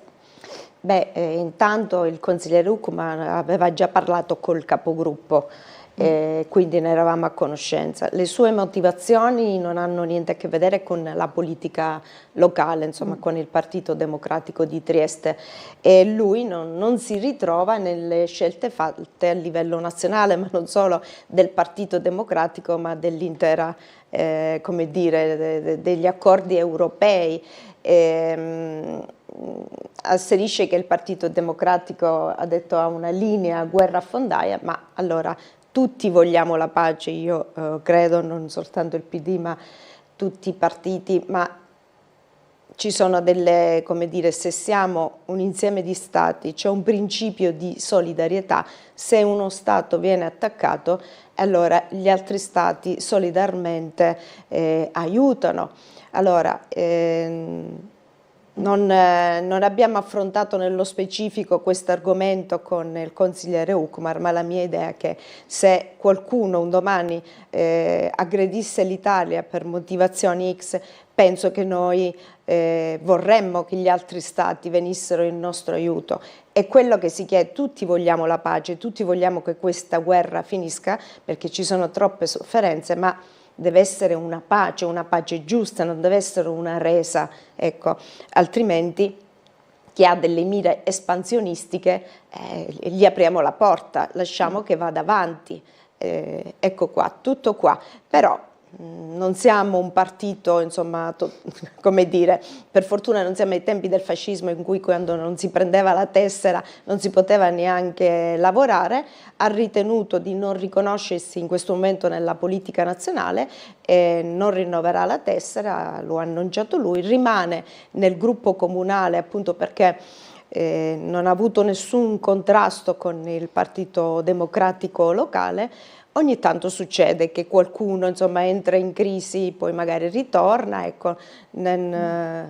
Noi, il partito, ha sempre le porte aperte. Benissimo, allora c'è anche, ci sono delle mail che arrivano sui temi più disparati, allora vediamo di leggerne qualcuna. Nevio interviene sulla questione Groenlandia, insomma internazionale, quindi no? Anche questa volta dice Nevio, l'Italia ha dimostrato all'Europa e al mondo di avere un povero governo non mandando i nostri militari in Groenlandia come hanno mandato i governi europei più seri. Saluti da Nevio. Concorda con questo? Sì, assolutamente sì, perché è vero che qualcuno dice cosa risolveranno 15 militari dalla Francia, dalla Germania, non risolveranno, nel senso che è un principio per voler dire noi ci siamo presenti, la Groenlandia non è un bene al supermercato che chi ha più soldi la compra, ecco,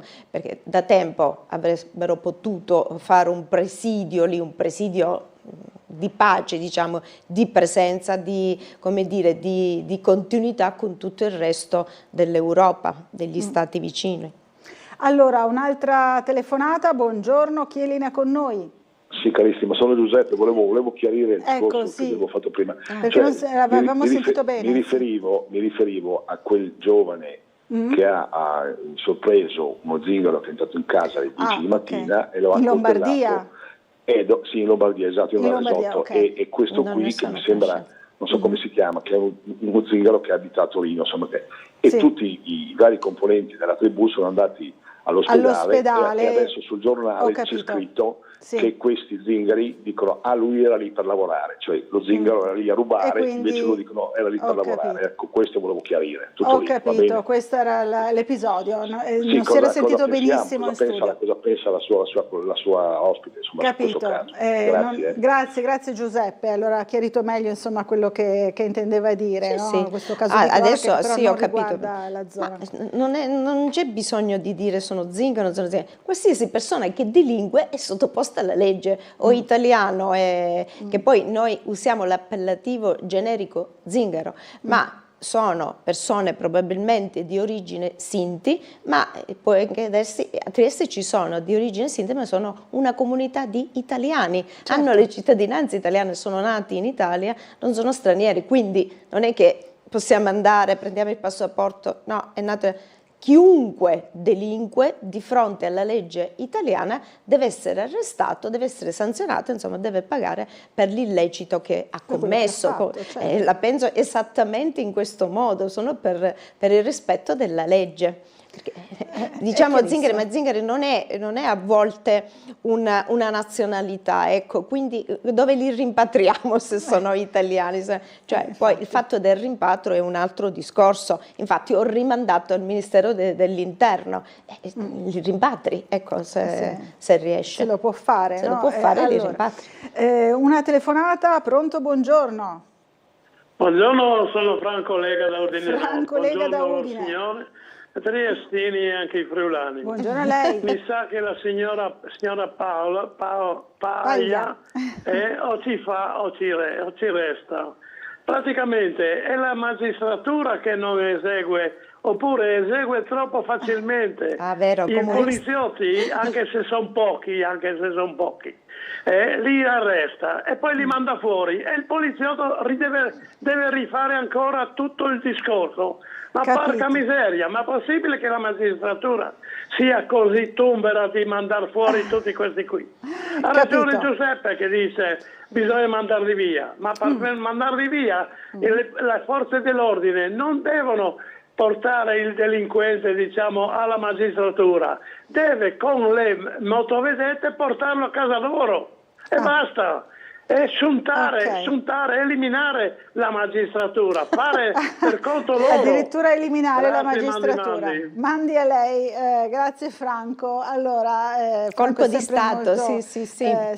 La nostra Costituzione prevede 3 diversi poteri, tra cui la magistratura non fa altro che applicare la legge. Se non applicasse la legge già da più in alto di noi avrebbero già, come dire, trovato una soluzione. La magistratura applica la legge che viene fissata dal potere legislativo, che sarebbe, insomma,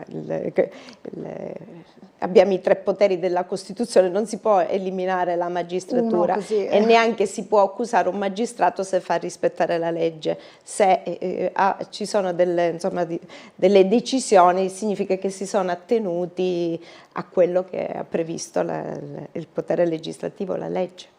Allora, Enrico scrive, sempre in materia legislativa, dice una domanda all'ospite. È in progetto una norma che prevede l'attribuzione di responsabilità ai genitori in caso di gravi fatti di sangue compiuti da minori. Se ne è parlato molto, no? In merito al nuovo pacchetto sicurezza di cui parlavo prima. Tale norma riguarderà anche i tutori legali dei minori non accompagnati stranieri, oppure la legge non è uguale per tutti? Chiede Enrico. Allora, la legge è uguale per tutti. Allora, innanzitutto partiamo dal presupposto che già il genitore è responsabile di un minore. Lo è già adesso. Ecco, lo è già adesso. Qualsiasi cosa succeda a carico, cioè la responsabilità è del minore, non è del minore, è del genitore. Poi facciamo una differenza. Il tutore di minori stranieri non accompagnati, perché mi pare che a questo facesse riferimento il signore, è un tutore volontario, cioè non viene pagato. Ma non solo non viene pagato, il minore non convive con il tutore, quindi cioè il tutore serve solo da garante affinché non vengano lesi o vengono rispettati i diritti del minore. Quali sono? Il diritto di essere curato, il diritto di poter frequentare una scuola, il diritto, insomma, ad esercitare la sua religione, il diritto di essere in contatto con la sua famiglia, di essere nutrito. Ma il tutore non vive, sì e no, lo vede qualche volta l'anno, o se riesce a instaurare una relazione più, come dire, più frequente, perché il tutore è una persona che lavora, che ha la sua vita, la sua famiglia. Il minore vive stabilmente nelle comunità di accoglienza. è lì che si svolge la sua vita. Quindi il tutore non può essere responsabile di qualcosa che non sa. Il minore non vive nella casa con lui. L'educazione, per dirla in breve, è affidata alle comunità di accoglienza, agli educatori che si trovano lì.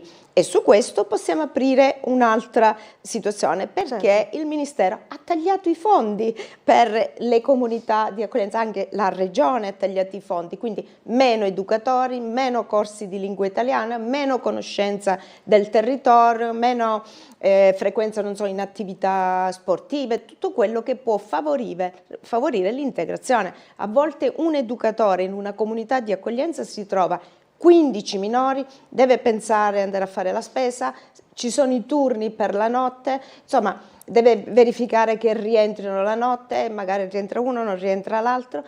Quando noi diminuiamo i servizi la situazione peggiora per tutti. Ecco perché quando si fanno delle scelte sembra che riguardino gli altri, riguardano tutti, perché alla fine anche il problema dei migranti che si trovano in Porto Vecchio, se non si affronta questa situazione siamo tutti che ci andiamo di mezzo a livello di salute, di sicurezza, di perdita di dignità di fronte a tutto il nostro paese, la nostra città e la nazione. Allora, un'altra telefonata, buongiorno, chi è in linea con noi? Sì, pronto, buongiorno, sono in linea? Sì, buongiorno.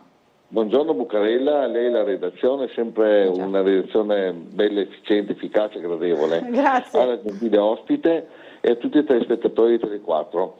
Ecco, io volevo proporre diciamo, una riflessione inerente a tutta questa storia qua che stiamo dibattendo fino adesso. No? Allora, è indubbio, è alla luce di tutti, che questa guerra che siamo entrati in guerra contro la Russia ha un costo enorme, perché come è alla luce di tutti quanti, diciamo, non funziona più niente. Vediamo, non funziona la sanità, non abbiamo polizia, non abbiamo niente. Il cittadino si deve arrangiare. Dopo che non si dica, questo è un dato di fatto, perché come ho detto, diciamo, dati è, come si dice, è storia, no? Allora adesso in questi giorni non riesco a capire perché il PD non sostiene, ad esempio, il progetto di legge che c'è una raccolta firme proprio in questo periodo, se basta andare a firmare, diciamo, giusto in comune, in cui il ladro che viene in casa e, diciamo, si becca una pistolettata, d'accordo? Chi, diciamo, si difende non paga conseguenze legali. Io lo trovo abbastanza equo, diciamo, se non c'è la polizia che mi tutela è giusto che mi tutelo da solo. Addirittura il progetto di legge di cui invito i telespettatori ad andare a firmare implica che qualora, come è successo nel passato, venga un ladro in casa mia e si faccia male, non gli devo neanche più pagare il risarcimento danni, cioè rendiamo la professione ladro pericolosa e forse qualcosa si fa. Cosa ne pensa? Grazie, buongiorno. Grazie a lei, buona giornata. Insomma, per fortuna ho preso appunti, perché il signore ha toccato vari argomenti. Vari punti. Sì, vari punti. Ha detto che noi siamo entrati in guerra. Allora, un minuto, noi non siamo entrati in guerra con la Russia. Noi stiamo sostenendo l'Ucraina perché è stata invasa dalla Russia. Sono due situazioni differenti. Adesso c'è un conflitto russo-ucraino. Poi il problema è che stiamo sostenendo l'Ucraina non ha niente a che vedere con le carenze nella sanità pubblica, la scuola pubblica, la sicurezza pubblica. Ecco, ma quello che ha detto il signore, non so di questa raccolta firme, è già previsto dalla legge. Allora, se un ladro viene a casa mia è incriminato.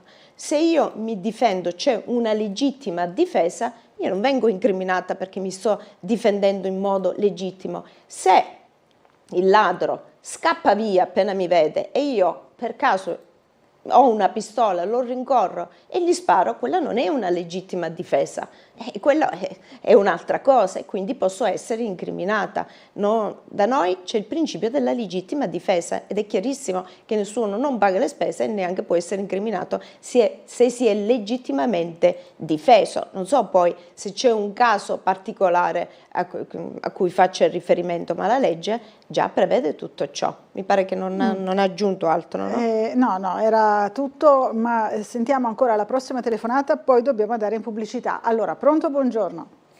Buongiorno signora Buccarella, buongiorno a lei. Nivea, buongiorno. La signora Paglia. Allora, ho sentito, no, che sono stati tagliati i fondi per le case per i minori. Allora, a me sembra che con 120 euro al giorno, signora, si può far fronte a tutto. Non sono tagliati. Mi sembrano un po' eccessivi, perché se a una madre sola con un figlio da 120 euro al giorno, quella non occorre neanche che vada a lavorare. Mi sembra che tagliati i fondi proprio si può fare cultura, si può fare scuola, si può fare tutto con 120 euro al giorno. Poi passiamo a un altro discorso. La legge è uguale per tutti. La legge non è uguale per tutti, signora, perché il peruviano senza permesso, irregolari in Italia, con 2 stupri, rapine, hanno dato 9 anni di condanna, è stato scarcerato dopo 4, no? Ed è stato permesso a lui di ammazzare quella povera ragazza a 19 anni nel centro a Milano, non nelle periferie, nel centro. E poi il suo avvocato diceva anche che le faceva compagnia mentre era morta, la sorvegliava, no? Ecco, allora io dico questo, Trieste, lei non è triestina, perciò una volta si diceva che Trieste è la città dei matti. A me sembra che l'Italia sia la città dei matti, perché qualsiasi irregolare o d'altro che faccia danni, come quel domenicano, mi sembra, che ha ammazzato i nostri 2 poveri poliziotti, no? Ecco, sempre l'infermità mentale. Questo non è giusto, e non mi dica che la legge è uguale per tutti e che i magistrati sono super parter. Grazie. È arrabbiata Nivea su questi casi, no, di cronaca. Ma sì, allora, sì, grazie, la signora... Nivea, buona giornata. Allora, da un certo punto di vista ha anche ragione, perché la gente è arrabbiata e dice la legge non è uguale per tutti, e nel modo in cui viene applicata ultimamente lo possiamo anche dire. Infatti uno dei maggiori stupratori, violentatori come Al-Masri è stato riaccompagnato dal governo attuale addirittura con un aereo di Stato, e mi pare che è stato annunciato in tutti i modi che avrebbero combattuto come si dice, i passer, chi commercia con i migranti, ma una volta che in Italia avevamo quasi il più grosso di questi qua, lo abbiamo accompagnato a casa. Quindi non mi ricordo, la signora, cioè la legge non è uguale per tutti, sì, succedono queste cose come quello che ho appena accennato, ma signora, è il governo attuale che sta mettendo in atto questa politica. La nostra Costituzione è perfetta, bisogna solo applicarla, ma chi in questo momento deve pensare a far applicare la legge evidentemente non lo sta facendo e sta cercando di creare appunto questi stati d'animo, sta creando percezione di insicurezza, così potrà continuare a fare una propaganda e dire che c'è bisogno di sicurezza. Ma risolvetelo il problema, se c'è, lo sappiamo benissimo tutti. Anch'io voglio essere sicura e quando torno a casa non voglio sentirmi uno che mi minaccia con un coltello, oppure leggere sul giornale che Salvini ha detto tolleranza zero nelle scuole. Ma nelle scuole non si possono attualmente introdurre delle lame, dei coltelli, dei pugnali, delle armi, ma le lame non possono essere portate neanche in giro, cioè la legge c'è, quindi lui dice qualcosa, cioè fa riferimento a qualcosa che già esiste.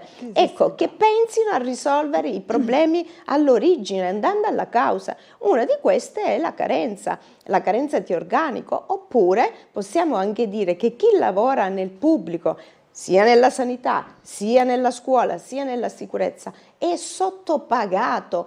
Quindi una professione di questa non è allettante. Un giovane che oggi sceglie di studiare e di investire i soldi della famiglia, il tempo suo, i suoi sacrifici, rinuncia, oppure se non rinuncia Basti pensare che un giovane laureato in Francia prende il 30% di più guadagna rispetto all'Italia. In Germania un giovane laureato guadagna l'80% in più rispetto a quello che può guadagnare un giovane laureato italiano. È per questo che i giovani vanno via e da noi c'è un impoverimento in queste categorie, perché siamo diventati, dico siamo, non come parte politica, ma come docente, come dipendente del Ministero dell'Istruzione, siamo diventati come un bancomat, quando c'è bisogno prendono da lì, però questi sono i risultati. Allora, dobbiamo fermarci per una piccola pausa pubblicitaria, ci rivediamo subito dopo, a fra pochissimo.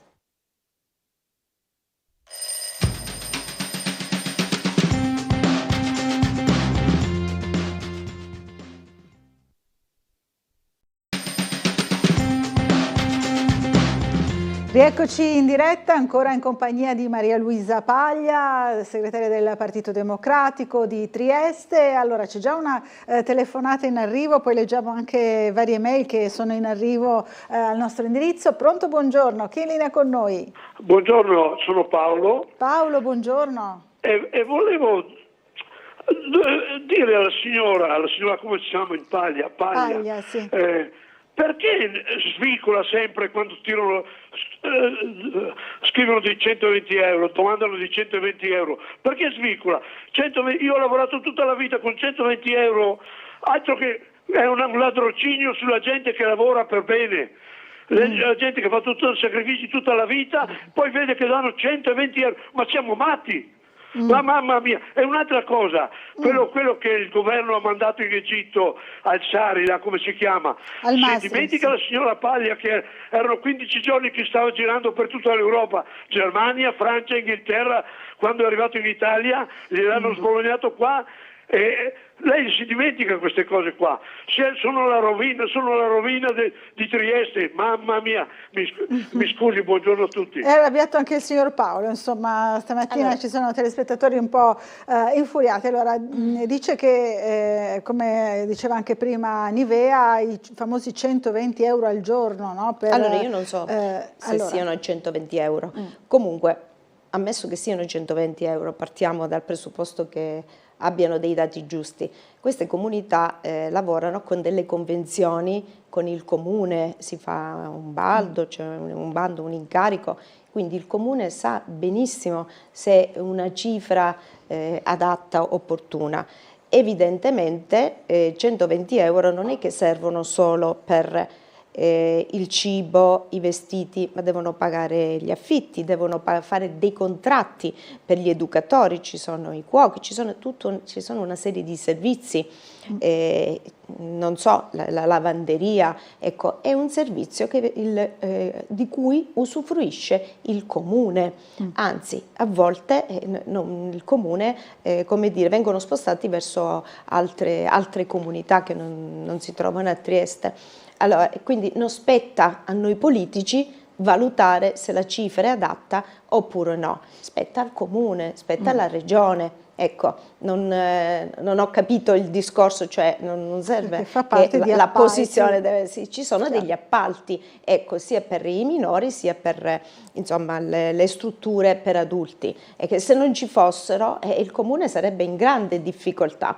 Quindi questo è un servizio necessario, tant'è vero che il tutore dei minori è volontario, non c'è altra soluzione, ecco, per risolvere. Poi il signore cosa ha detto? Diceva invece sul caso Al-Masri, no? Allora, io non so quanto tempo fosse in giro per l'Europa, ma il fatto che è arrivata, mi pare che nessuno l'ha riaccompagnato al suo paese con un volo di linea, ecco, cioè non so come siano andate le cose e penso che non lo sappia neanche il signore, però sta di fatto che questo governo ha fatto campagna elettorale sulla sicurezza e contro i migranti, è l'unico trafficante, il più grosso, pericoloso, non solo trafficante, stupratore di bambini, cioè abbiamo capito di cosa stiamo parlando, è stato riaccompagnato, non è stato trattenuto.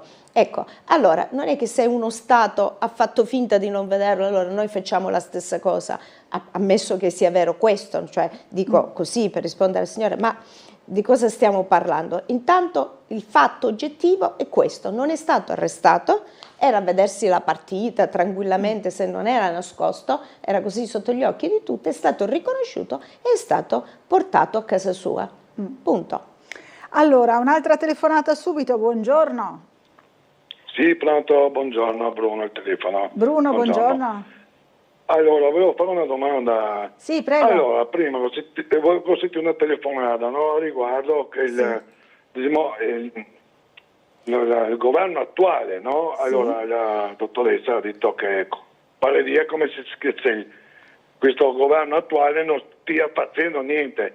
Ma le chiedo, no? Ma voi cosa avete fatto prima per aver niente? Cosa avete fatto? Potevi fare qualcosa prima, aiutare prima, stoppare prima questi problemi attuali. È facile così scaricare dopo, no? Questo è il mio pensiero. Ecco, chiudo qua perché non voglio andare oltre per i miei pensieri, perché ogni lungo è il suo pensiero, no? Certo. Però volessi sentire, visto che l'ha detto la dottoressa, perché che non è questo stato governo fatto attuale non sta facendo niente abbastanza prima, ma non capito? So. Ok, grazie. Chiarissimo Bruno, grazie. È una critica che viene spesso, no, riportata. Ma è una critica dibattito generica, perché non si può far prima quello che serve adesso. Cioè, non so a che cosa facesse riferimento esattamente, se per l'organico della polizia, ecco, però quello che serve è adesso. Adesso è stato votato questo ed eletto questo governo, evidentemente perché si è pensato che avesse fatto meglio di quello precedente, quindi ora non possiamo parlare di quello precedente. È stato votato, è stato scelto, bene, cioè, siamo in democrazia e quindi adesso faccia. Allora, se non fa, non possiamo ora dire la responsabilità di quello che non ha fatto prima. Potrebbe anche essere così, ma adesso è questo il governo che c'è, questo deve governare, non può essere giustificato dal fatto che qualcuno non ha potenziato l'organico, non so se faceva riferimento a questo, ecco. Allora, c'è anche la segnalazione di Alessandro che ci scrive: vorrei segnalare due cose, voglio fare notare due cose: l'aumento del costo dei posteggi a Trieste in zona gialla da €1 l'ora a €1,30, qual è la motivazione visto che i posteggi liberi con disco orario non esistono più? La cava abbandonata di Slivia, visibile dall'autostrada, è da ottobre che è, dice, vandalizzata con la bandiera della Palestina, a quando il ripristino, visto che il nostro stupendo Carso non ha nulla a che fare con quella questione, dice Alessandro. Due cose completamente diverse, no? Non so, allora, per la bandiera della cava si deve rivolgere all'amministrazione locale o delle autorità competenti, e neanche so dell'aumento questo, perché se sono dei posteggi che riguardano la zona, l'autorità portuale, cioè dipende, non so perché sono stati aumentati, evidentemente. Immagino Balzelli per adeguarsi, insomma, all'inflazione, che abbiamo visto aumenti davvero notevoli anche, non so, nei generi alimentari. Si può chiedere in comune che facciano un'interrogazione, chiedano. Infatti. Allora, dunque, ritengo pericoloso e dispendioso mettersi a protezione dell'Ucraina, scrive invece Saverio, con tutto il rispetto e la vicinanza al popolo ucraino in quanto paese non facente parte della NATO e non membro dell'Unione Europea. Stesso ragionamento nei confronti della Russia, per gli stessi motivi è una faccenda che dovrebbe essere risolta tra i due paesi senza ingerenza alcuna da altre nazioni. Questa è l'opinione, insomma, del signor Saverio in questo scacchiere internazionale.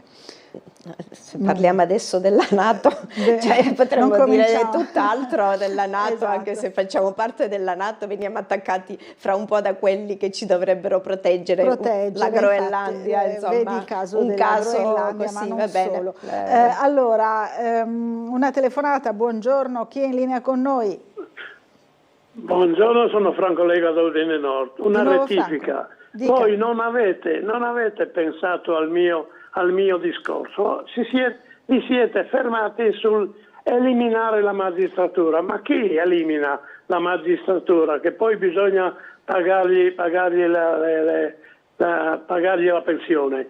Io ho detto bypassare la magistratura e superare la magistratura, sorpassarla la magistratura e mandare via questi delinquenti con le motovedette, cosa ci vuole? Capito, Però... grazie Franco, grazie, buona giornata, insomma voleva chiarire ancora meglio. Eliminiamo la magistratura e poi chi fa i processi, chi porta avanti, cioè la magistratura se la eliminiamo anche per noi cittadini, cioè saremmo nel Far West, no? Ci si fa giustizia da sé, non più in uno stato di diritto. Allora, buongiorno, vorrei sapere il punto di vista della vostra ospite sul fatto che la rotta balcanica non venga fermata ai confini della Croazia o in quelli della Slovenia, dice il signor, dunque no, non si firma, però è un telespettatore, insomma. Non viene fermata? In Croazia o ai confini con la Croazia o tra Croazia e Slovenia, insomma, questo... Credo che allora, la rotta balcanica non è un tour turistico, cioè quando si parla di rotta balcanica si intende un'intera zona che viene attraversata dai migranti a volte da 2 o 3 anni, perché quelli che hanno i soldi possono affidarsi o hanno delle terre su cui investire, delle famiglie su cui appoggiarsi, si dotano di 2.000, 3.000, 5.000, 10.000 euro e vanno pagando i passer lungo tutta questa zona. Possono anche attraversare con aerei, con macchine private. Chi non ha i soldi, io ho avuto dei minori stranieri che ci hanno impiegato 3 anni per arrivare in Italia, perché si fermavano, lavoravano 6 mesi, una parola troppo elegante, erano schiavizzati in Turchia, erano in Grecia, insomma, quindi... Fermare la rotta balcanica è una parola cioè che non è comprensibile, ecco, forse il signore voleva dire che in Croazia o in Slovenia non li fermano, non sono abbastanza, come dire, attivi nel fermare queste persone vanno per i cambi. È la stessa cosa, noi abbiamo sospeso i confini Schengen, c'è un presidio, perché non li fermano? Perché non li fermano? Perché non si può fare un muro in cemento armato lungo tutti i confini. Nel nostro Carso, perché non li ferma la polizia? Potremmo dire la stessa, potrebbero dire anche noi, perché non li fermano? Perché è impossibile, perché non puoi fermare, possiamo bloccare il mare, perché non fermiamo quelli che arrivano dal mar Mediterraneo? Allora, è una cosa che non si può fare. Allora cosa si fa? Si può regolamentare questa forma di immigrazione e bloccare anche questi trafficanti, perché sono delle persone senza scrupoli che si approfittano anche dei minori, perché ci sono lì delle tratte di esseri umani. Ma per fare questo, cioè tutti gli stati europei almeno si devono riunire e capire come regolarizzare. Invece, ancora per la volontà della destra a livello europeo, degli amici Orban, della nostra Presidente del Consiglio, non c'è questa volontà, si vuole che le cose restino così come sono. Noi siamo sottoposti alla legge Bossi-Fini, che non si vuole cambiare, che quelli della destra a livello europeo non vogliono cambiare, quindi quando arrivano da noi siamo costretti a farli rimanere fino a quando non viene espletata la pratica burocratica. E se qualcuno di questi scappa dall'Italia, o chiudiamo un occhio e facciamo finta che non li abbiamo visti, se arrivano in Francia li rimandano qua proprio in osservanza di quella legge Bossi-Fini, perché spetta al paese di prima accoglienza a, come dire, verificare l'attendibilità dei loro documenti, della loro pratica. E noi siamo il paese di prima accoglienza sia dalla parte del Mediterraneo sia dalla parte di arrivo della rotta balcanica. Ecco, siamo sottoposti a questa legge che non si vuole cambiare. Allora, una telefonata, pronto, buongiorno, chi è in linea con noi? Sì, buongiorno a lei, uno dei tanti Franchi, buongiorno. Uno dei Franchi, bene.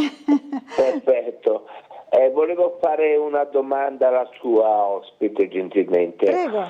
I primi di novembre io ho chiamato la sua ospite dicendogli che bisognerebbe provvedere per quanto riguarda gli immigrati, anche davanti alla questura e tutta una serie di cose del genere, e non mi dica che manca il personale, per piacere, di provvedere perché verrà il freddo e altro. Bene, ha sulla coscienza dei morti la signora sicuramente.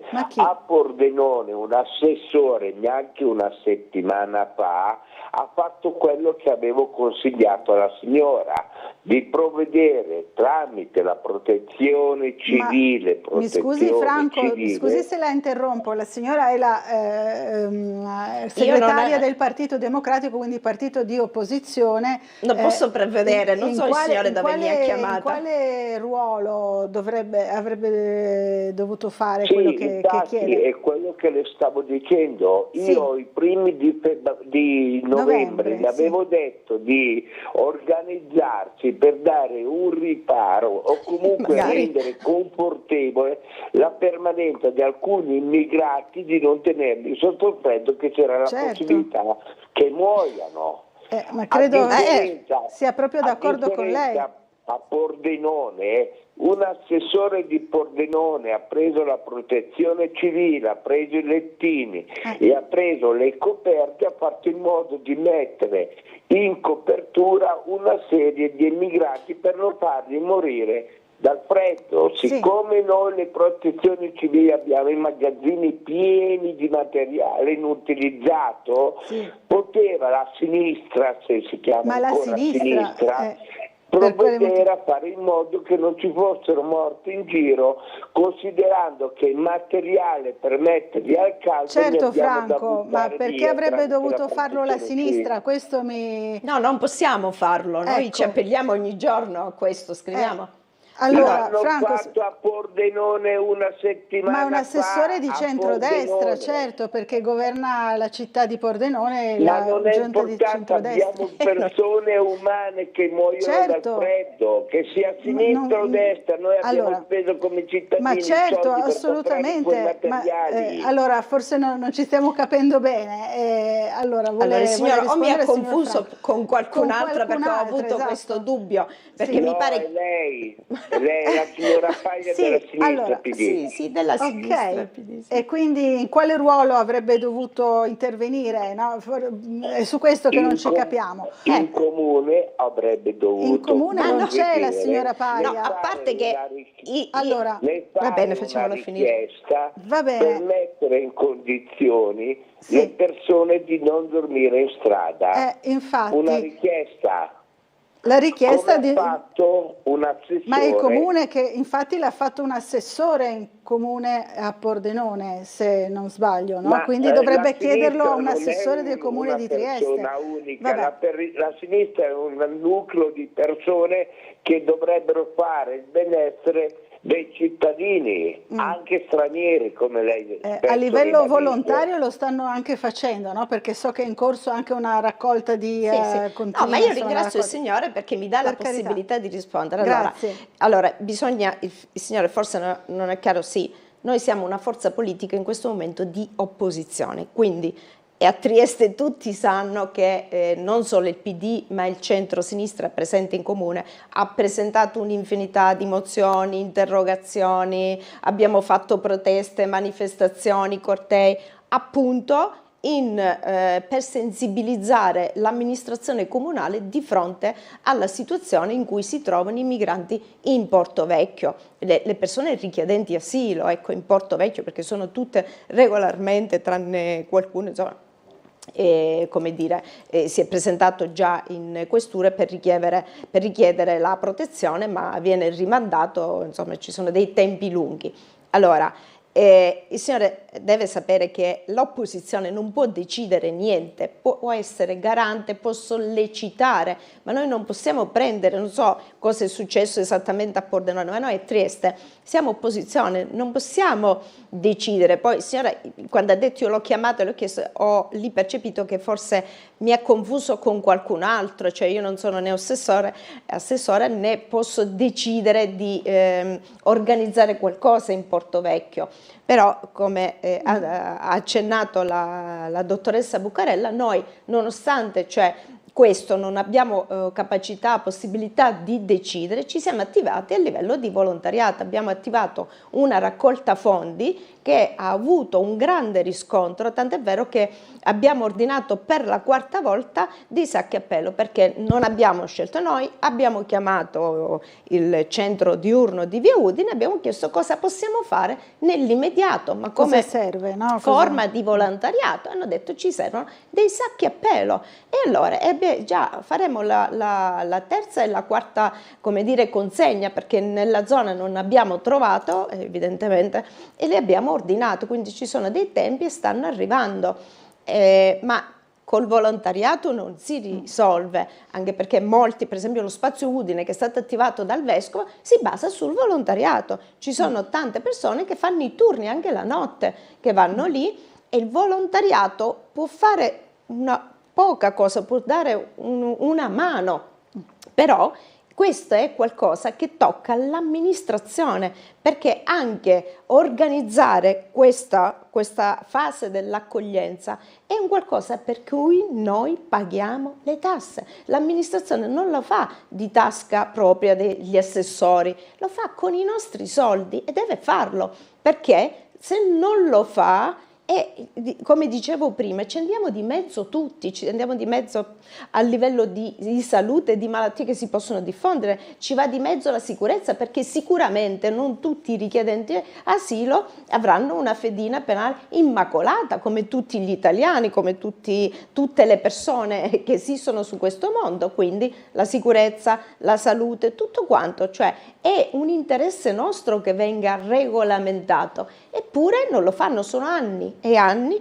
che questa amministrazione lascia lì le persone, e non ce l'ho io sulla mia pelle la responsabilità se muore qualcuno, perché noi il nostro dovere di opposizione lo stiamo facendo, lo facciamo sempre, non c'è un giorno, può testimoniare alla dottoressa Bucarella, che noi non sollecitiamo attraverso la stampa cosa succede lì dentro. Dopo 2 giorni che quel richiedente asilo è morto, è scoppiato un altro incendio in Porto Vecchio. Perché? Perché come si devono riscaldare queste povere persone? Stanno in strutture fatiscenti, e quindi prima o poi potrebbe scapparci anche qualche altra situazione dolorosa. Però lo sanno, non stanno facendo niente, tutto rimane lì fermo così come era prima.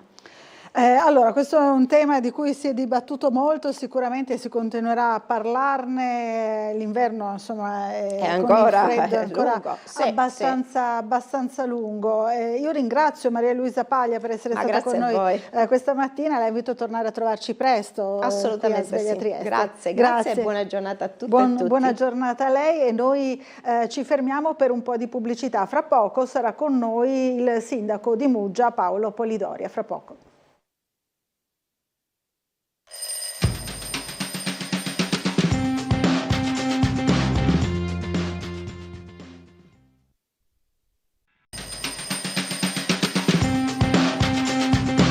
Rieccoci in diretta 9:05 del mattino, diamo subito il buongiorno al sindaco di Muggia, Paolo Polidori. Buongiorno Laura, buongiorno a tutti. Bentornato nei nostri studi. Allora, ha seguito un po' la trasmissione, finora si sta parlando molto, insomma, sia di sicurezza, abbiamo parlato della carenza di organici della polizia che oggi è in primo piano, abbiamo parlato di immigrazione, voleva fare così un commento su quello che si è detto finora. Preferiva di no. Scherzo, nel senso che ho sentito gli ultimi 5 minuti della signora Paglia e ho detto vabbè, sono assolutamente basito da certe esternazioni. Poi tra l'altro il passaggio più importante è quello che dice, c'era un telespettatore che diceva ma perché non difendete la rotta balcanica dalla Croazia? La Croazia perché è un paese ed è come...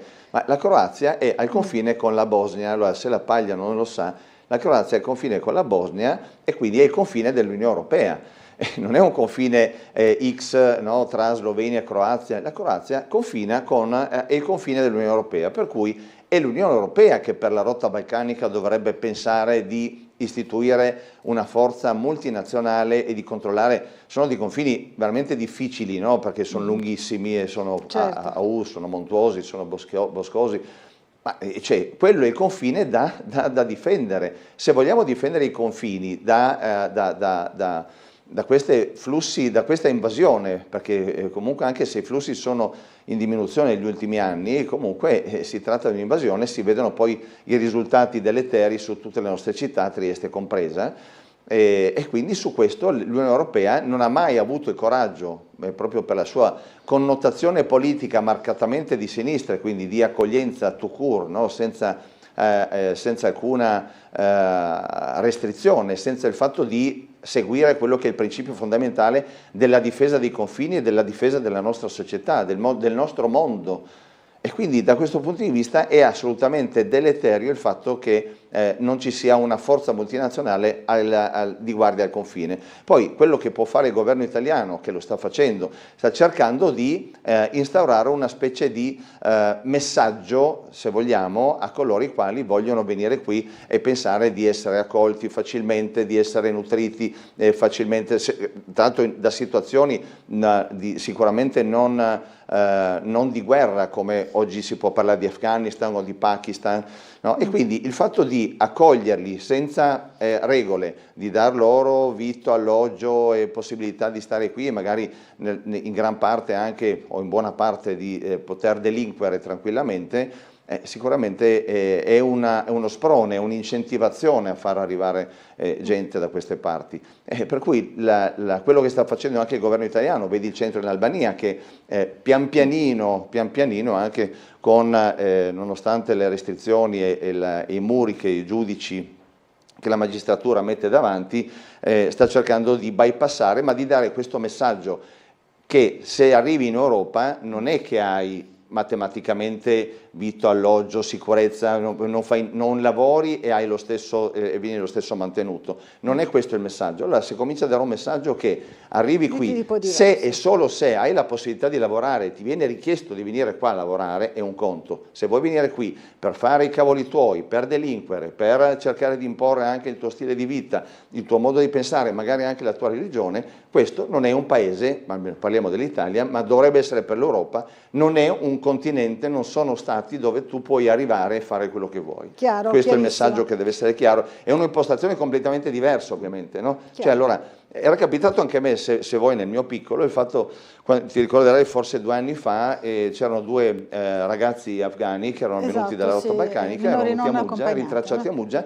La legge dice che il sindaco deve essere in prima persona, deve accoglierli, deve mantenerli, deve prendersi cura di loro, che è una cosa pazzesca. Quindi la polizia di frontiera mi ha chiamato e dice: abbiamo 2 migranti, dove li riportiamo? Questo era e io non sapevo, c'erano le strutture piene, non volevo mandarli in albergo a 390 euro a notte. Anzi no, 2,90, scusa, 2,90 euro a notte, che non sono pochi, però moltiplicati per 2 per i giorni, e quindi non voglio spendere soldi per i cittadini. Ma li ho messi in un posto dove gli ho dato comunque vitto, alloggio, ma non c'era il wifi. Allora sulle wifi si sono lamentati, si sono quasi arrabbiati, e come non è possibile? Dice, ragazzi, non c'è wifi, avete da mangiare, da bere, da dormire, quindi io ho dovuto stare fuori con l'automobile di notte a dormire per sorvegliarli, cioè dormire, poi non ho dormito neanche per sorvegliarli, e questi la mattina dopo, perché stavano già chiamando i loro compagni, i loro amici, guardate qua c'è un posto dove vi accolgono, eccetera. La mattina dopo hanno ritelefonato evidentemente ai loro compari di viaggio, compagni di viaggio, e se ne sono andati perché lì non era un posto che li soddisfaceva anche per i wifi, per cui non bisogna neanche creare le condizioni perché questi sappiano che c'è vitto, c'è alloggio, c'è accoglienza senza avere nulla in cambio. Per cui vieni qua per lavorare, bene, non vieni qua per lavorare o per fare altro, e quindi questo sono le 2 impostazioni, concetti diversi, opposti, diciamo, tra quella che è la destra e la sinistra in Europa e anche in Italia. Sindaco, ieri avete fatto un po' un bilancio del Fino Verde, no? Che soprattutto appunto nel collegamento tra Trieste e Muggia, anche con l'iniziativa delle corse serali, ha avuto un grande successo quest'anno. Sì, un consolidamento della linea marittima, anzi un aumento veramente incredibile. Si poteva immaginare, perché nel momento in cui a Muggia abbiamo avuto dei risultati veramente eccezionali per l'incremento del turismo, è ovvio che di conseguenza doveva esserci anche un incremento consistente del 18%, mi pare, del Fino Verde, che ha una molteplicità di funzioni, se vogliamo, perché sia per quanto è utilizzato ovviamente tutto l'anno sia per quanto riguarda le persone che magari da Muggia devono andare a lavorare a Trieste. Insomma, di mattina è molto usato, tra l'altro anche da mia figlia che va al nautico, per cui è una corsa veramente, è un tragitto veramente bello, tra l'altro, e quindi anche funzionale, ma serve anche tutto quel movimento di turisti e di cicloturisti che utilizzano questa linea per venire a visitare Muggia o per andare verso il litorale o per andare verso la Parenzana. Su questo punto, mettendo insieme i vari ragionamenti, allora da una parte c'è tutta la progettazione per quanto riguarda il collegamento tra Trieste, anzi la Trilive, cioè da Venezia fino a Trieste, per quanto riguarda le ciclabili, che poi si dovrebbero collegare da Trieste a Muggia con la Parenzana. Chiaro. E da lì poi proseguire verso l'Istria per la vecchia rotta che univa Trieste a Parenzo, appunto. Se noi pensiamo un attimino a quello che si potrebbe fare con non tantissimi investimenti, il fatto è, il Delfino Verde attracca, per chi lo conosce, al famoso Molo delle Illusioni, che è un posto, anche se vogliamo, mezzo marginale rispetto a Muggia. Rispetto al centro, insomma. Il vero attracco del Delfino dovrebbe essere a Caliterna, il parcheggio dove entri, dove ci sono i parcheggi per le macchine, dove puoi avere un posto di accoglienza che abbiamo messo a posto, che potrebbe essere l'Infopoint, ma anche una biglietteria, un posto di ristoro, e c'è un molo che non è mai stato utilizzato. Perché non è mai stato utilizzato? Perché c'è un errore di fondo di progettazione. Perché quando è stato progettato non si è pensato che i fondali A sono bassi, B sono trasversali, anzi sono perpendicolari alla bora, che è il vento dominante, e quindi nei giorni di bora il Delfino non può attraccarsi di fianco. Per ovviare a tutto ciò c'è la possibilità, quindi questa è una notizia che magari do sempre in anteprima a Tele4, che ho piacere di darlo, un obiettivo del 2026 potrebbe essere quello di reperire i fondi o dal bilancio del comune o anche dalla regione, poi vedremo in quale modo muoverci, per collegare un pontone, cioè fare una specie di molo a T, dove si va oltre quello che è la questione, il problema dei fondali bassi, quindi si va in acque più profonde, si va paralleli a quello che è il vento che soffia più impetuosamente, che lavora, e quindi si dovrà arrivare al fatto che quello diventerà un centro intermodale per quanto riguarda la movimentazione, quindi macchina, traghetto e bicicletta. Tra l'altro anche risolvendo il problema del fatto che da dove attracca il Delfino fino al centro tantissime bici in maniera molto pericolosa fanno il tragitto in senso inverso, contromano, mettendo in pericolo tanto in quella strettoia pazzesca dell'Arco del Mandracchio, e quindi mettono in difficoltà sicuramente le loro vite e anche quelle degli altri. Si risolverebbe anche questa problematica. Questo messo anche dal punto di vista del marketing potrebbe essere: saltiamo tutto quello che è il passaggio difficoltoso tra Trieste e Muggia, perché la viabilità tra Trieste e Muggia per quanto riguarda le ciclabili non è di facile soluzione, si stanno pensando varie alternative, ma in questo caso si potrebbe dire: beh, tu arrivi con la bici, sei un turista, arrivi con la bici da Venezia, arrivi a Trieste, prendi il Delfino Verde con la bicicletta, 9.000 bici tra l'altro trasportate, non sono un dato poco significativo, e quindi da Muggia arrivi a Muggia e puoi prendere direttamente la Parenzana o fare il lungomare attraversando, e qui chiudo, il porticciolo, che diventerebbe in quel caso ciclopedonale, quindi si passerebbe in sicurezza perché c'è il raddoppio della galleria. Chiarissimo. Quindi tutto collegato, raddoppi la galleria, rendi il Mandracchio pedonale, arrivi col Delfino Verde, ti passi per Muggia, vai magari sul litorale, vai verso Ancarano per esempio, e quindi questo è, secondo me, è una questione che può essere vista anche molto bene, può essere venduta molto bene al turista che viene qui e dice: ma per dove passo? Pacchetto, in questo momento è difficoltoso ovviamente arrivare a Muggia con la bici, e tanti saltano Muggia, bypassano Muggia perché prendono direttamente la Parenzana. Chiarissimo. Questo è anche un messaggio a quelli che vogliono, che stanno disfacendo quello che noi facciamo, cercano di disfare quello che noi facciamo, per esempio la progettazione del raddoppio della galleria, che avrebbe anche questa importante funzione, cioè di rendere il pedonale Mandracchio e quindi di permettere anche ai ciclisti di poter passare da una parte all'altra in assoluta sicurezza. Quindi sul progetto appunto del raddoppio della galleria, collegandoci proprio a questo, si sta andando avanti, insomma... Sì, allora diciamo che stavo facendo, per quanto riguarda le opere pubbliche, perché poi abbiamo fatto anche un bilancio nel 2025 delle tante opere pubbliche che abbiamo messo in piedi e di tante che faremo nel 2026.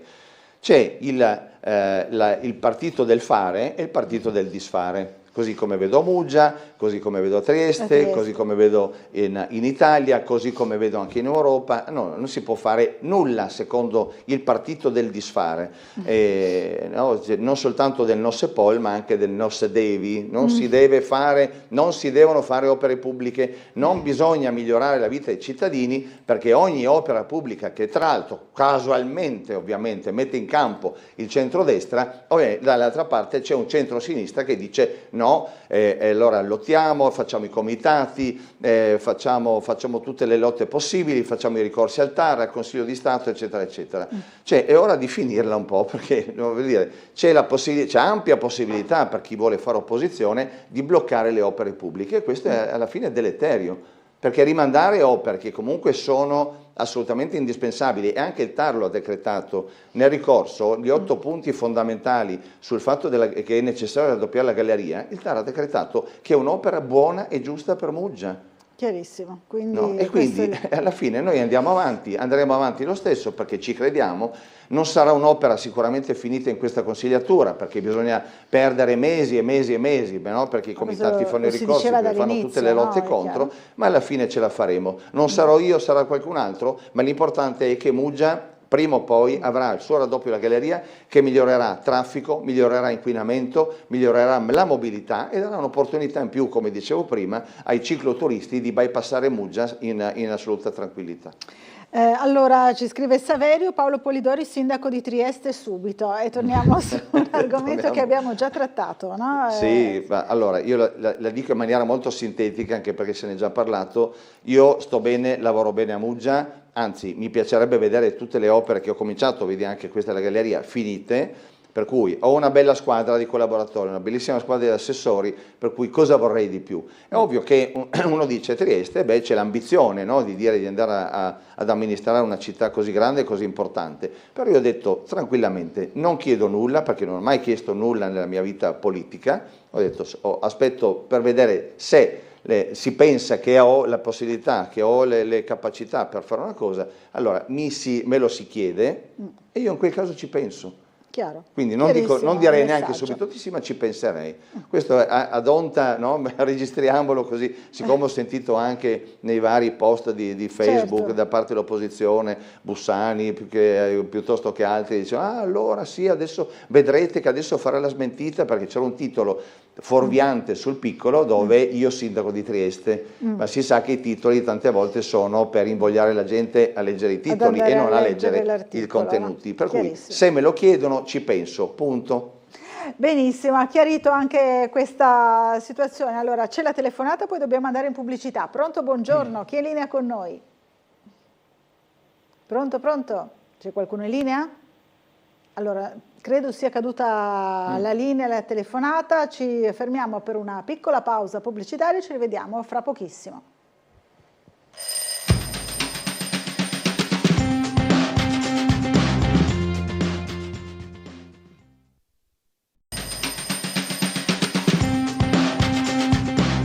Bentornati in diretta ancora in compagnia del sindaco di Muggia Paolo Polidori, qui con noi in studio. C'è la telefonata, la sentiamo. Pronto, buongiorno.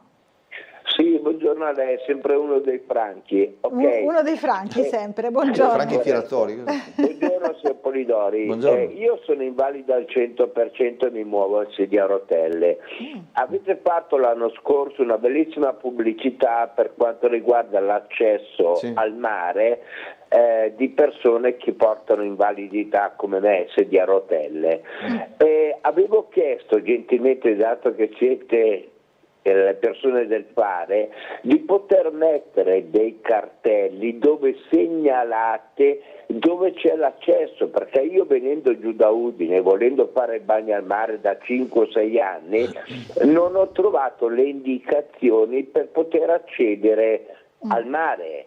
Perciò se gentilmente mettete 2-4 cartelli dove segnalate che c'è la rampa per invalidi per poter accedere al mare, sarebbe bello.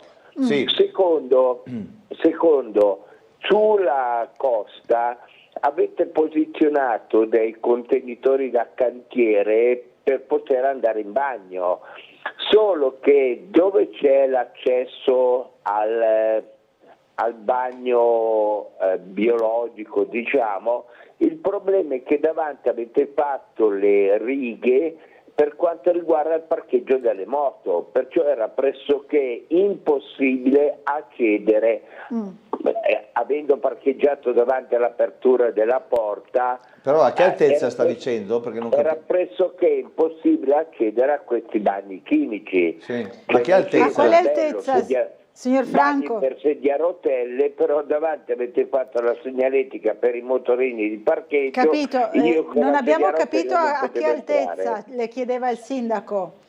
Sì. Esattamente dove è questo dove? bagno chimico che dice con le... C'è proprio di fronte un barrettino. Infatti i miei figli sono andati nel barrettino a chiedergli anche la carta igienica, perché il bagno era previsto sia di carta igienica che di altre cose. Sul lungomare c'è un barrettino che entra come struttura nel mare, diciamo, proprio di fronte c'era bagno chimico. Allora, Forse per quanto riguarda la carta igienica c'è la possibilità con un sistema differente di mettere 7-8 rotole di carta igienica e per quanto riguarda la possibilità di sciacquare basta solo agganciarci sopra un serbatoio dove uno schiaccia e automaticamente pulisce. Capito. Senza troppo andare troppo nei particolari. Senza entrare troppo nel dettaglio, va bene. Certo, grazie dei suggerimenti, Franco. Se parcheggiano una cosa in una posizione che è interessante per gli invalidi e poi la fanno al 10%, dato che è una situazione del fare, facciamola al 100%. Facciamola al 100%, corretta. dice Franco. Grazie. Allora intanto grazie per la segnalazione, perché in effetti chi viene da fuori, se il signore viene da Udine, però non gli ho chiesto, non è più in linea, no? Mi pare. No. O magari che mi scriva, perché sarebbe da capire, io mi metto sempre, bisogna cercare sempre di mettersi nella testa del turista, di chi viene, di chi non conosce, di fare il percorso per arrivare alla meta, perché uno dice no, Castello di Muggia di là, poi arrivi, ti perdi, e quindi in effetti sarebbe utile vedere anche da dove partire, per esempio immagino magari dall'attracco del Delfino Verde fai il cartello con le indicazioni per arrivare, ma comunque magari se mi contatta anche via mail sarei contento, anzi felice di poter dare una risposta, magari di mettere i cartelli anche su sue indicazioni. Per quanto riguarda il bagno chimico mi pare di aver capito la zona, andrò a vedere, ma mi sembra assurdo che ci siano i parcheggi per i motorini proprio davanti, però andremo a vedere. A parte, e chiudo, i bagni chimici non mi piacciono in assoluto, e per cui stiamo vedendo anche, vedremo, ci saranno delle novità, spero nei prossimi mesi, per vedere un attimino di cambiamento, anche perché l'accoglienza è anche questo, cioè uno che va in uno splendido litorale come quello di Muggia sicuramente non è bello vedere un bagno chimico, il bagno a prescindere. Chimico, insomma, non è particolarmente bello da vedere, è vero. Sindaco, invece fra poco scatta il Carnevale e illustrerete tutti i provvedimenti, c'è anche oggi sul giornale, ma ne abbiamo parlato anche noi recentemente, i provvedimenti per la sicurezza, tra cui anche il famoso ormai ticket da 10 euro per l'ingresso.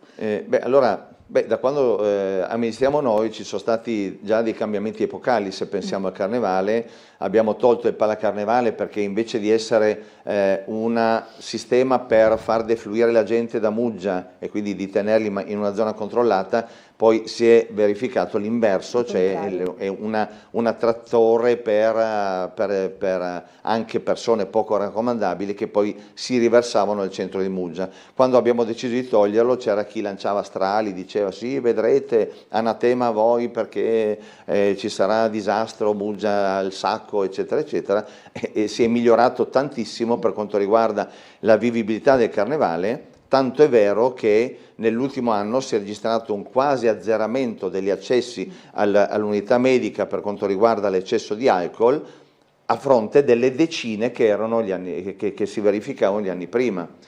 E allora certe volte bisogna prendere il coraggio a due mani e dire ma il mondo sta cambiando, ovvero vogliamo avere più sicurezza per avere come obiettivo il fatto di avere un carnevale all'insegna del divertimento in sicurezza.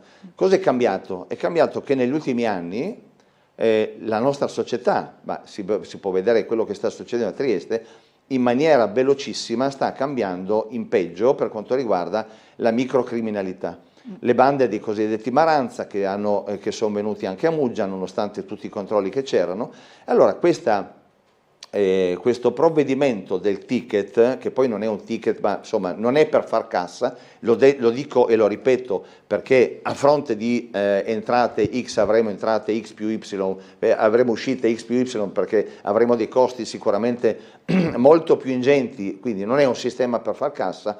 Coloro i quali ci criticano su questo evidentemente non hanno idea di quanto costi mettere in piedi un sistema di controllo per quanto riguarda gli ingressi, e questa è una cosa. Il punto principale è che bisogna prendere dei provvedimenti, e non voglio andare a Crans-Montana e vedere quello che è successo perché non sono state rispettate le regole più basilari per la sicurezza. Ma anche per quanto riguarda gli spazi aperti, vedasi Torino, vedasi altre situazioni in cui nelle piazze è successo comunque, bastava una spruzzata di peperoncino o una rissa che si sono verificati episodi di panico. Per cui su tutte queste cose dobbiamo mettere mano. Allora, il biglietto ha molteplici funzioni. Intanto quello di dare un nominativo a chi entra. Biglietto nominativo, si sa nome e cognome di chi entra, così come succede negli stadi, in tutte le manifestazioni sportive, spettacoli, eccetera, eccetera. Si sa chi entra. I 10 euro sono essenzialmente come deterrente per chi non vuole venire a spendere 10 euro per poi passare una bella serata in allegria con tutte le musiche e costumi e con tutta l'organizzazione che ci sarà da parte del Comune, sia in piazza Marconi e sia in piazza Repubblica. Ma è un deterrente per chi vuole venire soltanto a far casino. Uno dice magari me ne resto a casa, anzi non vorrei che andassi in giro per altre zone di Trieste, me ne resto a casa e magari ho un'occasione di meno per creare disordini. Per cui da questo punto di vista questa è una strategia che tra l'altro è stata concordata, anzi è stata caldeggiata nel tavolo del Comitato di Sicurezza con Prefettura e Questura già lo scorso anno, e già lo scorso anno si parlava, ci era stato chiesto di mettere il biglietto a pagamento, poi per questioni organizzative non è stato fatto. Quest'anno abbiamo avuto il tempo per pensare, per organizzare, è ovvio che è un esperimento. E quindi come tale avrà bisogno, speriamo, dei piccoli accorgimenti, ma noi siamo sicuri che con questo accorgimento e con altri, ma non voglio svelare troppo perché avrò una conferenza stampa lunedì, ci sia la possibilità poi di raggiungere quell'obiettivo di fare un carnevale a misura di famiglia, a misura di coloro i quali vogliono divertirsi e basta.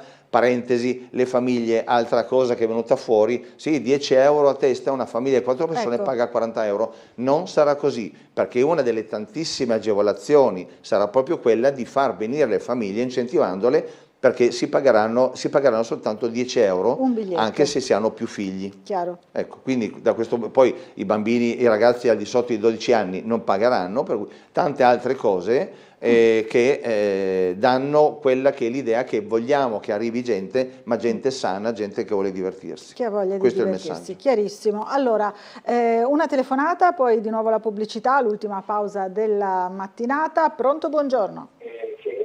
Pronto? Buongiorno. Buongiorno. Pronto? Buongiorno. Sì, la sentiamo, buongiorno. Ah, buongiorno, senti, io c'ho mio figlio che è allettata, no? Non intendere volere, e mi hanno bloccato la pensione di mio figlio.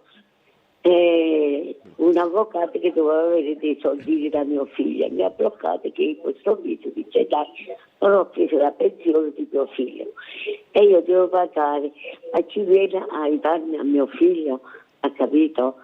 Non lo so se è corretto che questo avvocato, se mio figlio intende volere, stai allettato. È una pensione di invalidità, immagino. Esatto, c'ha la 104 e non è che può camminare, può andare a lavorare, no, sono 4 anni, ha capito?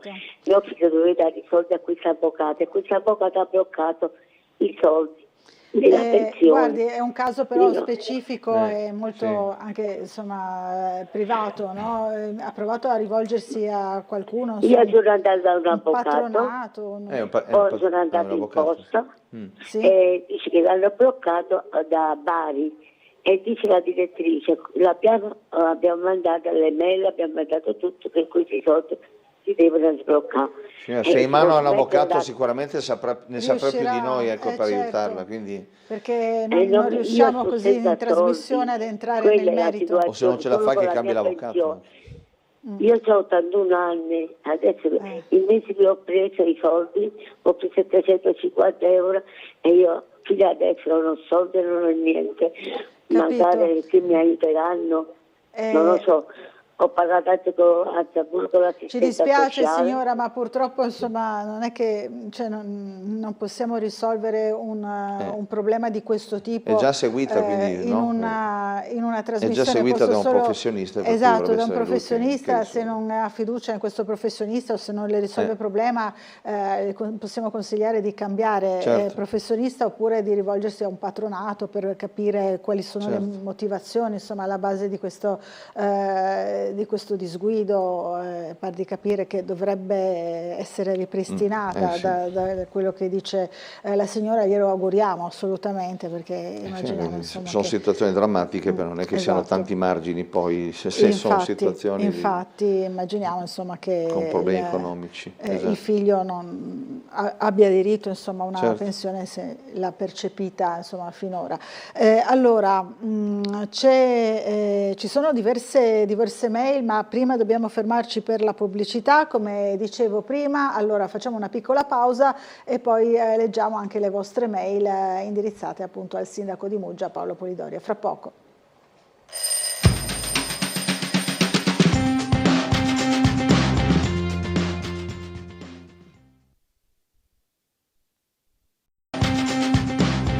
Rieccoci in diretta, ancora a Sveglia Trieste, ancora col sindaco di Muggia Paolo Polidori per l'ultima parte della nostra trasmissione. Allora, come vi dicevo prima, ci sono alcune mail che volevo leggere al sindaco, sono messaggi proprio indirizzati a lui. Dunque c'è Roberto in particolare che manda 2 mail, voleva sapere dal sindaco come sta proseguendo l'iter per il raddoppio della galleria, ma in realtà ne abbiamo già parlato poco fa, e chiedo poi al sindaco cosa intende fare per combattere la presenza sempre più dannosa e pericolosa di gruppi di cinghiali nel territorio muggesano che creano anche problemi di igiene legati ai rifiuti urbani. Sempre in tema di rifiuti ma di cassonetti, Giorgio chiede invece, volevo chiedere al sindaco se c'è un progetto per nuovi posteggi a Muggia dopo la messa in opera dei nuovi cassonetti dell'immondizia. Io abito vicino al castello e ora i pochi posteggi ai PIAI che erano presenti sono stati tolti, cosa che si poteva fare mettendoli dal lato opposto, che era divieto di sosta, e poi almeno togliere i 2 cartelli di divieto che sono lì posizionati da novembre, dice Giorgio, evidentemente insomma di qualche lavoro, no? Qualche cantiere. Ma allora, per quanto riguarda i cinghiali è un problema pressante, perché vedo e sento veramente tante notizie, poi mandano foto di bidoni scaraventati dai cinghiali, quindi il problema è non solo per quanto riguarda appunto i bidoni che sono presi di mira dai cinghiali, ma anche per quanto riguarda ovviamente la sicurezza. Su questo sono in contatto con la Regione, con la Guardia Forestale, perché è una questione comunque di quella competenza. Ho dato l'autorizzazione per la costruzione di un'altana all'interno del comune di Muggia che sta dando dei risultati soddisfacenti. purtroppo la prolificità dei cinghiali è pazzesca, per cui se pensiamo che con le 3, mi pare, almeno 3 cucciolate all'anno che fanno, dall'altra parte fino a ieri avevi soltanto le gabbie, che le gabbie ne prendi uno ogni tanto, certo. È ovvio che i conti non tornano. Però per quanto riguarda la questione rifiuti, direttamente parallela a quello che è la problematica dei cinghiali, avremo una riunione, mi sembra proprio lunedì, perché in effetti su tutta la zona di Chiampore, diciamo nella parte alta di Muggia, dove ci sono maggiori presenze di cinghiali, ma anche in altri posti, stiamo pensando, infatti faremo una proposta a chi gestisce adesso la raccolta dei rifiuti, di cambiare, di mettere più cassonetti e di togliere i bidoni più piccoli che sono ovviamente presi di mira dai cinghiali, per cui quei cassonetti sicuramente si avrebbe una protezione notevole in più e per cui sarebbe un problema che almeno da quel punto di vista viene ridimensionato, anche perché se i cinghiali hanno cibo a disposizione ovviamente stanziano in maniera più pressante, fanno più figli e quindi il problema non si risolverà mai. Tutto questo se pensiamo anche che nel 2026 ci sarà la fase di transizione con la nuova gara per quanto riguarda la raccolta rifiuti e per cui in quella gara metteremo anche delle indicazioni precise all'Ausir che poi farà la gara, organizzerà la gara stessa, proprio per cambiare il sistema e io vedo magari in là i cassonetti di farli in maniera intelligente come sta succedendo nel centro storico. Nel centro storico, come sta funzionando? Sta andando bene? Ecco, e quello, il fatto di avere dei cassonetti grandi dovrebbe risolvere gran parte dei problemi sulla parte alta, sulla parte più verde di Muggia. No? Chiaro. Ecco, per quanto riguarda il centro storico, devo dire, adesso dobbiamo fare comunque un resoconto. Allora, molto bene perché ci sono pochi abbandoni, quei pochi abbandoni sono stati pesantemente sanzionati, perché c'è un sistema di telecamere e invito di nuovo coloro i quali pensassero di farla franca, che farla franca è molto difficile e le sanzioni sono pesanti, perché col decreto sulla terra dei fuochi si parla di 1.000 euro di sanzione, che poi tra l'altro anche questo non è cassa per il comune, ma vanno, non so perché, vanno alla regione, per cui non è che lo si fa per incassare soldi, ma ovviamente è un invito anche ai cittadini a comportarsi in maniera corretta. Quindi per quanto riguarda i privati devo dire che non ci sono lamentele, dovremo vedere un attimino se si riesce in collaborazione con gli esercenti, cioè, più che altro ristoratori, a migliorare un attimino l'organizzazione del conferimento dei rifiuti, anche perché ovviamente hanno una massa molto più grande di rifiuti, però vorrei incontrarli anche, li sto incontrando, ma per capire un attimino che cosa si può fare. Quindi questo è il quadro, diciamo, della situazione rifiuti a Muggia, tra l'altro con quello che si dice sì, Muggia sporca, Muggia in degrado, le periferie, vedevo qualche post di qualcuno, di qualche vecchio politico che in questo momento ha particolarmente a cuore il fatto che non ci occupiamo, secondo lui, di zone periferiche, no? Però insomma dopo manda delle foto dove uno dice ma no? Sì, certo, ci sono situazioni di sporcizia, ma se fai una foto dove fai un riquadro di 2 metri quadri e il resto non lo mostri, voglio vedere una foto in una città altra qualsiasi, ampio, non dico del centro-sud Italia, ma anche in altre zone, insomma mi pare che Muggia tra l'altro è molto apprezzata e tanti turisti proprio dicono Muggia è bella ed è anche pulita. Questo è uno dei complimenti più grandi e più piacevoli che si possono ricevere. Però non per questo ci arrendiamo, ci fermiamo e ci sollazziamo, diciamo, di questi complimenti, ma andiamo avanti lo stesso per farla ancora più bella e più pulita. Allora, una telefonata, buongiorno, chi è in linea con noi? Buongiorno sia a lei sia al suo ospite, signor Sindaco di Muggia. Sono già assessore alla salute Covid. Buongiorno. Buongiorno. Volevo fare una domanda al signor Sindaco. Prego. Come sa, oltre alla grande tragedia di Giovanni c'è stata anche la grande tragedia nel Saletto del piccolo Elia. So che siamo in attesa della relazione che dovrebbe in qualche maniera analizzare e anche emettere un giudizio su come sono stati trattati i due casi. Per ciò che ci riguarda più da vicino, cioè il piccolo Giovanni. So che la mamma era in trattamento al centro di salute mentale di Domio e poi ovviamente sono stati seguiti sempre anche dalle assistenti sociali. Quello che vorrei chiedere al signor Sindaco, se i servizi di salute mentale e se i servizi sociali del Comune di Muggia abbiano sempre e fino alla fine lavorato in maniera integrata al fine di garantire la salute al piccolo Giovanni e anche alla mamma e, se posso permettermi, anche una tragedia diversa per il papà. Certo. Capito? Sì. Allora, grazie della telefonata. Sì. Intanto distinguiamo un attimino tra quello che è il ruolo dei servizi sociali, che sono ovviamente di diretta competenza del Comune, e quello del centro di salute mentale, che tra l'altro ha sede a Domio, quindi neanche in territorio di Muggia, ma che non dipende ovviamente dall'amministrazione comunale, sul quale, lo dico come dato oggettivo, hanno deciso 2 anni prima di non seguire più la mamma di Giovanni. Ovvio che alla fine, non do giudizio su questo, è ovvio che alla fine qualche sbaglio c'è stato, perché se abbiamo un piccolo che ha subito quello che ha subito, ovviamente un errore di valutazione c'è stato, che può essere umano, ma che può essere anche derivante da forse poca professionalità da una parte. Io dico forse, lo mettiamo nel campo delle ipotesi in generale. Io ho parlato subito quando è successo il delitto, il fatto, con i miei assistenti sociali, anche con coloro i quali che hanno seguito direttamente Giovanni, tra l'altro dal punto di vista umano completamente distrutti, perché seguivano Giovanni da quando è nato, perché i problemi a livello genitoriale di separazione del mamma e papà sono iniziati già da quando Giovanni è nato, per cui erano 9 anni che seguono questo piccolo. È ovvio che ci si domanda il perché e il per come. Diciamo che dal punto di vista della professionalità è stato messo in campo tutto quello che poteva essere messo in campo.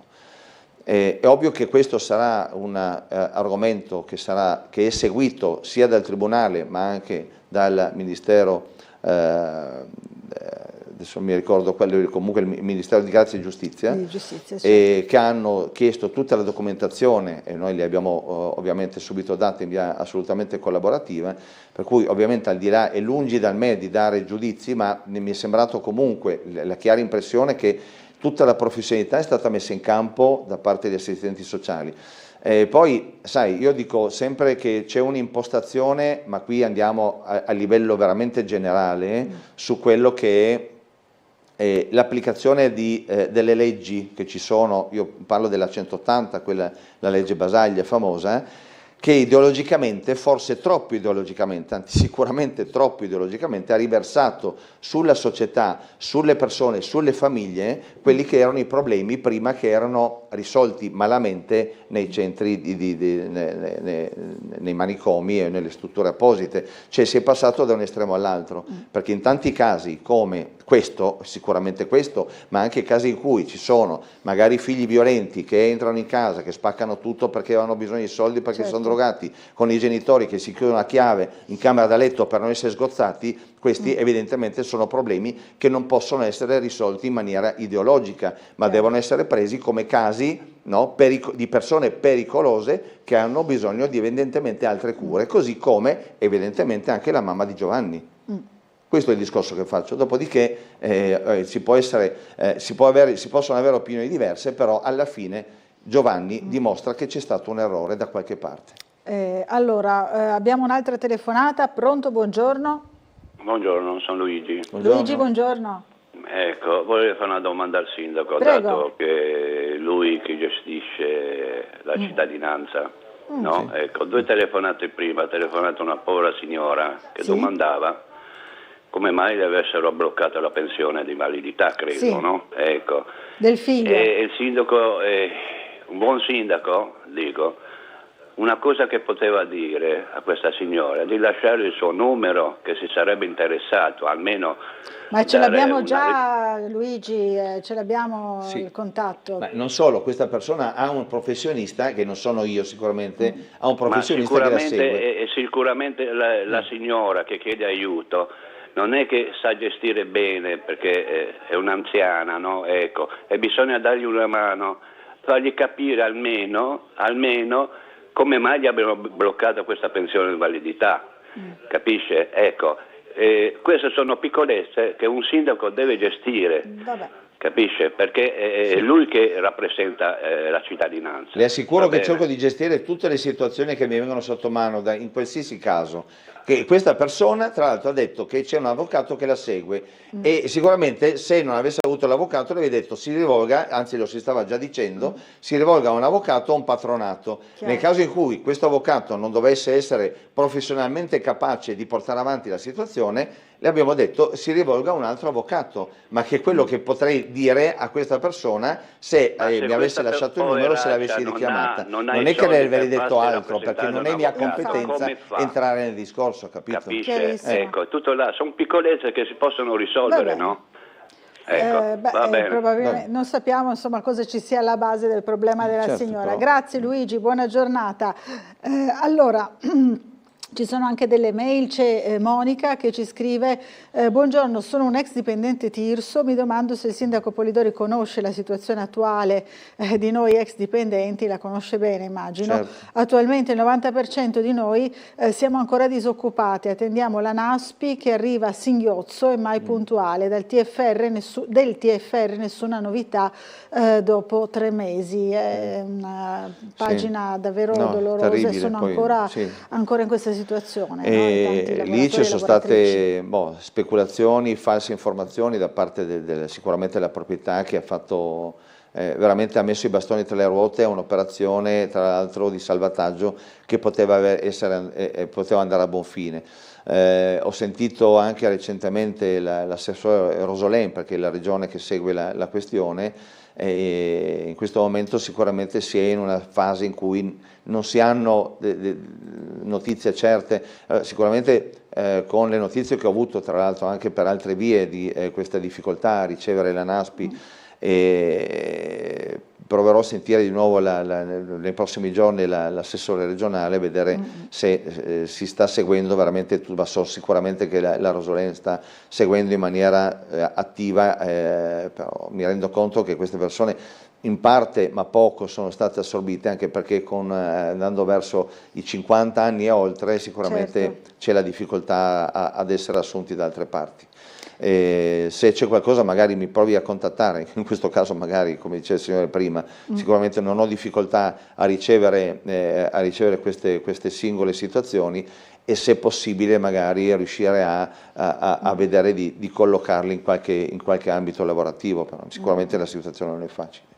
Non facile. Allora, un'altra telefonata, buongiorno, chi è in linea con noi? Buongiorno, sono Paolo da Muggia. Buongiorno a lei e a tutti gli ascoltatori. Buongiorno. Volevo solo dare un suggerimento al sindaco. Sì. Caro sindaco, è molto apprezzato la questione del biglietto di entrata. Volevo semplicemente suggerirle che si poteva fare 5 euro di consumazione e 5 di biglietto di entrata, nominativo logicamente, così aiutiamo le compagnie di carnevale. Capito? Certo. Grazie e buona giornata. Grazie allora, a lei, buona giornata Paolo. Allora su questo io l'ho pensata, però ovviamente non è che, allora sono gli esercenti, allora questa qua potrebbe essere tra l'altro un appello che io sottoscrivo anche col mio omonimo Paolo, un appello agli esercenti di dire, insomma ti presenti col biglietto d'ingresso come fai, non so, nelle discoteche, no? Che hai diritto a una consumazione, magari la prima te la paghiamo noi e ti facciamo un forte sconto, ecco questo lanciamolo come appello agli esercenti perché sicuramente anche nel loro interesse di far sì che questo biglietto d'ingresso abbia anche una possibilità di consumazione. Ecco, detto questo, il fatto di mettere soltanto 5 euro, perché abbiamo pensato ovviamente di mettere un prezzo che sia non tanto alto da una parte, ma che sia sufficiente per scremare, come detto prima, per disincentivare coloro i quali che vogliono andare a Muggia soltanto per fare casino. Tra l'altro, siccome Paolo di Muggia, immagino che sia di Muggia, ripeto, anche perché magari forse non tutti l'hanno capita, il biglietto non viene fatto dai residenti, cioè i residenti vanno gratis. Okay. Basta presentarsi al varco con un documento di identità dove c'è la residenza Muggia, i muggesani non pagano il biglietto. Non pagano il biglietto, quindi è bene chiarirlo. Certo. Insomma, poi diffonderete insomma, tutte certo. le informazioni in una conferenza. Istruzioni per l'uso. Istruzioni per l'uso. Allora, un'altra telefonata, buongiorno. Sì, buongiorno, telefono qua da Trieste. Da Trieste, buongiorno. Buongiorno, un ex muesano. Ex muesano. Sì, mi chiamo Edi. Edi? Sì, e se l'avevo già sentito, il sindaco, nel 2024, che avevo un grosso problema a Molo Balota, come posteggio dei disabili. Si ricorda, sindaco? Sì, vagamente, ma mi ricordo, sì. Ecco, gli altri 2 posteggi dei disabili fatti talmente male che ho avuto grossi problemi. Con il comune di Muggia, con i vigili, e l'ho dovuto addirittura chiamare la polizia di Trieste perché mi aveva chiuso con i posteggi. Chiaro. E io ho spiegato che bastava solo un pennello giallo e fare una riga in più per terra. Lei mi ha risposto che sei inquinato e non si può toccare i posteggi. Se 2 posteggi fatti in verticale, che quando uno si posteggia, quegli altri si mette a pettine e lei non aveva paura neanche a morire. Mi ero 2 ore, anche 3, sotto il sole nel 2004 con 40 gradi. Capito. Ecco. Capito, Edi. Allora questa è la segnalazione, insomma, sarebbero da cambiare questi posteggi riservati alle persone con disabilità. Presente, insomma, il problema. Allora, la questione di Molo Balota, diciamo, sotto l'attenzione negli obiettivi del 2026. Non voglio dire tanto di più, ma io ho la seria intenzione, tra l'altro come anche nelle linee programmatiche della nostra coalizione, quella di rivitalizzare, di rendere molto più piacevole l'ingresso a Molo Balota, che tra l'altro è l'ingresso principale di Muggia, quindi vedere anche quella distesa di terra battuta con le buche, con i camper che si mettono in maniera disordinata, con i bagni chimici in bella vista, no? Che anche quello. Al problema allora, c'è un progetto di riqualificazione seria per quanto riguarda Molo Balota, sicuramente ci saranno i parcheggi destinati e messi bene a questo punto per quanto riguarda i disabili. Sindaco, siamo quasi in conclusione, le faccio una domanda che in ruolo non da sindaco in questo caso ma da imprenditore, perché la sua azienda compie 40 anni quest'anno. Fa un po' specie vedere, girarsi indietro e vedere 40 anni di attività. Diciamo che è un'azienda che è nata da un'idea di mio padre, che ci vede da lassù e che ovviamente ringrazio in questo anno che ci ha portati poi alla terza generazione, tra l'altro. No? Quindi lui lo faceva come dopolavoro in maniera molto così bella anche, no? se vogliamo, romantica. No? Mi ricordo che faceva le miscele con la cioccolata, lo zucchero, no? Con nuvole di polvere, di cioccolata che si alzavano.